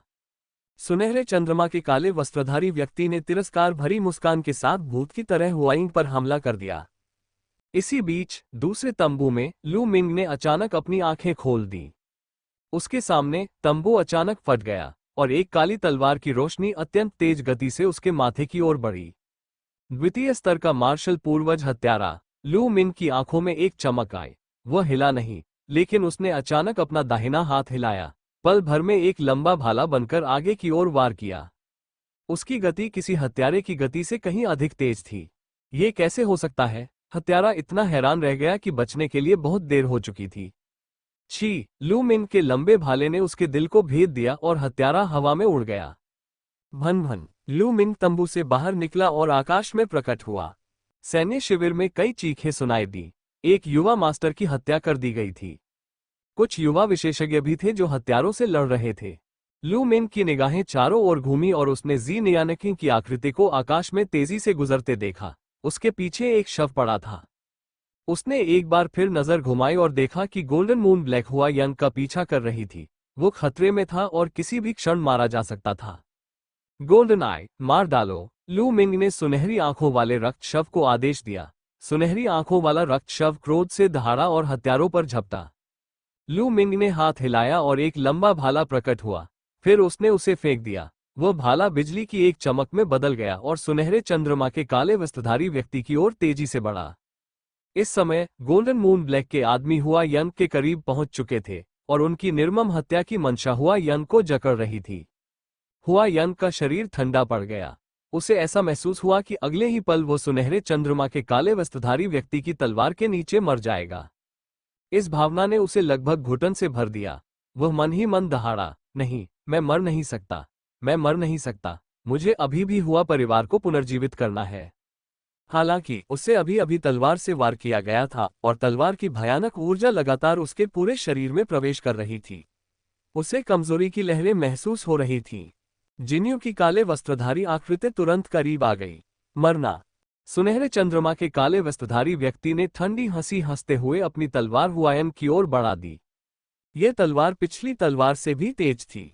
यह अतुलनीय रूप से तीक्ष्ण और अजेय थी। हुआयन इसे बिल्कुल भी रोक नहीं पाए। नहीं, हुआयंग दहाड़ उठी, उसका दिल निराशा से भर गया था। इस पल वूश, बिजली की एक तेज चमक हवा में कौंध गई, जो अत्यंत तीव्र थी। यह एक लंबा भाला था जो वास्तविक ऊर्जा से संघनित होकर बना था। क्लैंग, लंबे भाले ने सुनहरे चंद्रमा के काले वस्त्रधारी व्यक्ति की लंबी तलवार पर प्रहार किया, जिससे एक जोरदार कंपन उत्पन्न हुई। जिन युए का काला वस्त्रधारी शरीर कांप उठा और उसका शरीर अनायास ही एक तरफ झुक गया। लू मिंग की आकृति में हलचल हुई। अगले ही पल वह हुआयंग के पास से गुजरा और जिन्यू के काले वस्त्रधारी व्यक्ति की ओर बढ़ गया। हुआयंग ने लू मिंग को एक जटिल नजर से देखा। लू मिंग ने अभी अभी उसकी जान बचाई थी। आप कौन है? सुनहरे चंद्रमा के काले वस्त्रधारी व्यक्ति ने धीमी दहाड़ मारी। लू मिंग के वार की शक्ति उसकी उम्मीदों से कहीं अधिक थी। वह ये देखकर दंग रह गया कि छठे स्तर की मार्शल आर्ट ग्रैंडमास्टर साधना के बावजूद भी उसे पीछे हटना पड़ा। तियान्युन, लू मिंग ने उदासीनता से जवाब दिया। जिन्यू की पुतलियां अचानक सिकुड़ गईं और उसने गहरी आवाज में कहा, तो तुम ही हो असली तियान्युन? तुम मुझे जानते हो, तुम्हें डार्क मून एम्पायर ने भेजा है ना? लू मिंग की आंखों में एक चमक आई और उसने पूछा, तो क्या हुआ अगर तुम्हें पता है? मैं आज तुम्हें मौत के घाट उतारने आया हूं। जिन्यू ने व्यंग्य किया। उसकी तलवार की ध्वनि गूंज उठी। वो अपनी तलवार के साथ एक हो गया और तलवार की रोशनी की किरण में परिवर्तित होकर लू मिंग की ओर बढ़ा। वूश, लू मिंग ने अपने लंबे भाले को हिलाया और उसे आगे की ओर फेंका। भाले का शरीर वायु और अग्नि की शक्ति से लिपटा हुआ था। वायु और अग्नि की शक्ति पूरी तरह से एक हो चुकी थी। टकराना, लंबे भाले और तलवार की रोशनी आपस में टकराए। तेज झटके चारों ओर फैल गए। फिर जिन्यू ने दबी हुई सी कराह निकाली और उसका शरीर तोप के गोले की तरह हवा में उड़ गया। वो इतना ताकतवर कैसे हो सकता है? जैसे ही वो वापस उड़कर आया, सुनहरे चंद्रमा के काले वस्त्रधारी व्यक्ति ने अपने दिल में दहाड़ मारी। वो ये समझ गया था कि लू मिंग की साधना मार्शल आर्ट के ग्रैंडमास्टर स्तर के केवल दूसरे स्तर पर थी, जबकि वो स्वयं छठे स्तर पर था। लेकिन नतीजा ये हुआ कि द्वितीय स्तर के मार्शल पूर्वज क्षेत्र के एक योद्धा ने एक ही वार में उसे हवा में उड़ा दिया। ये कैसे संभव था? क्या सचमुच ऐसी कोई चीज दुनिया में मौजूद है? गोल्डन मून के काले वस्त्रधारी व्यक्ति को गहरा सदमा लगा।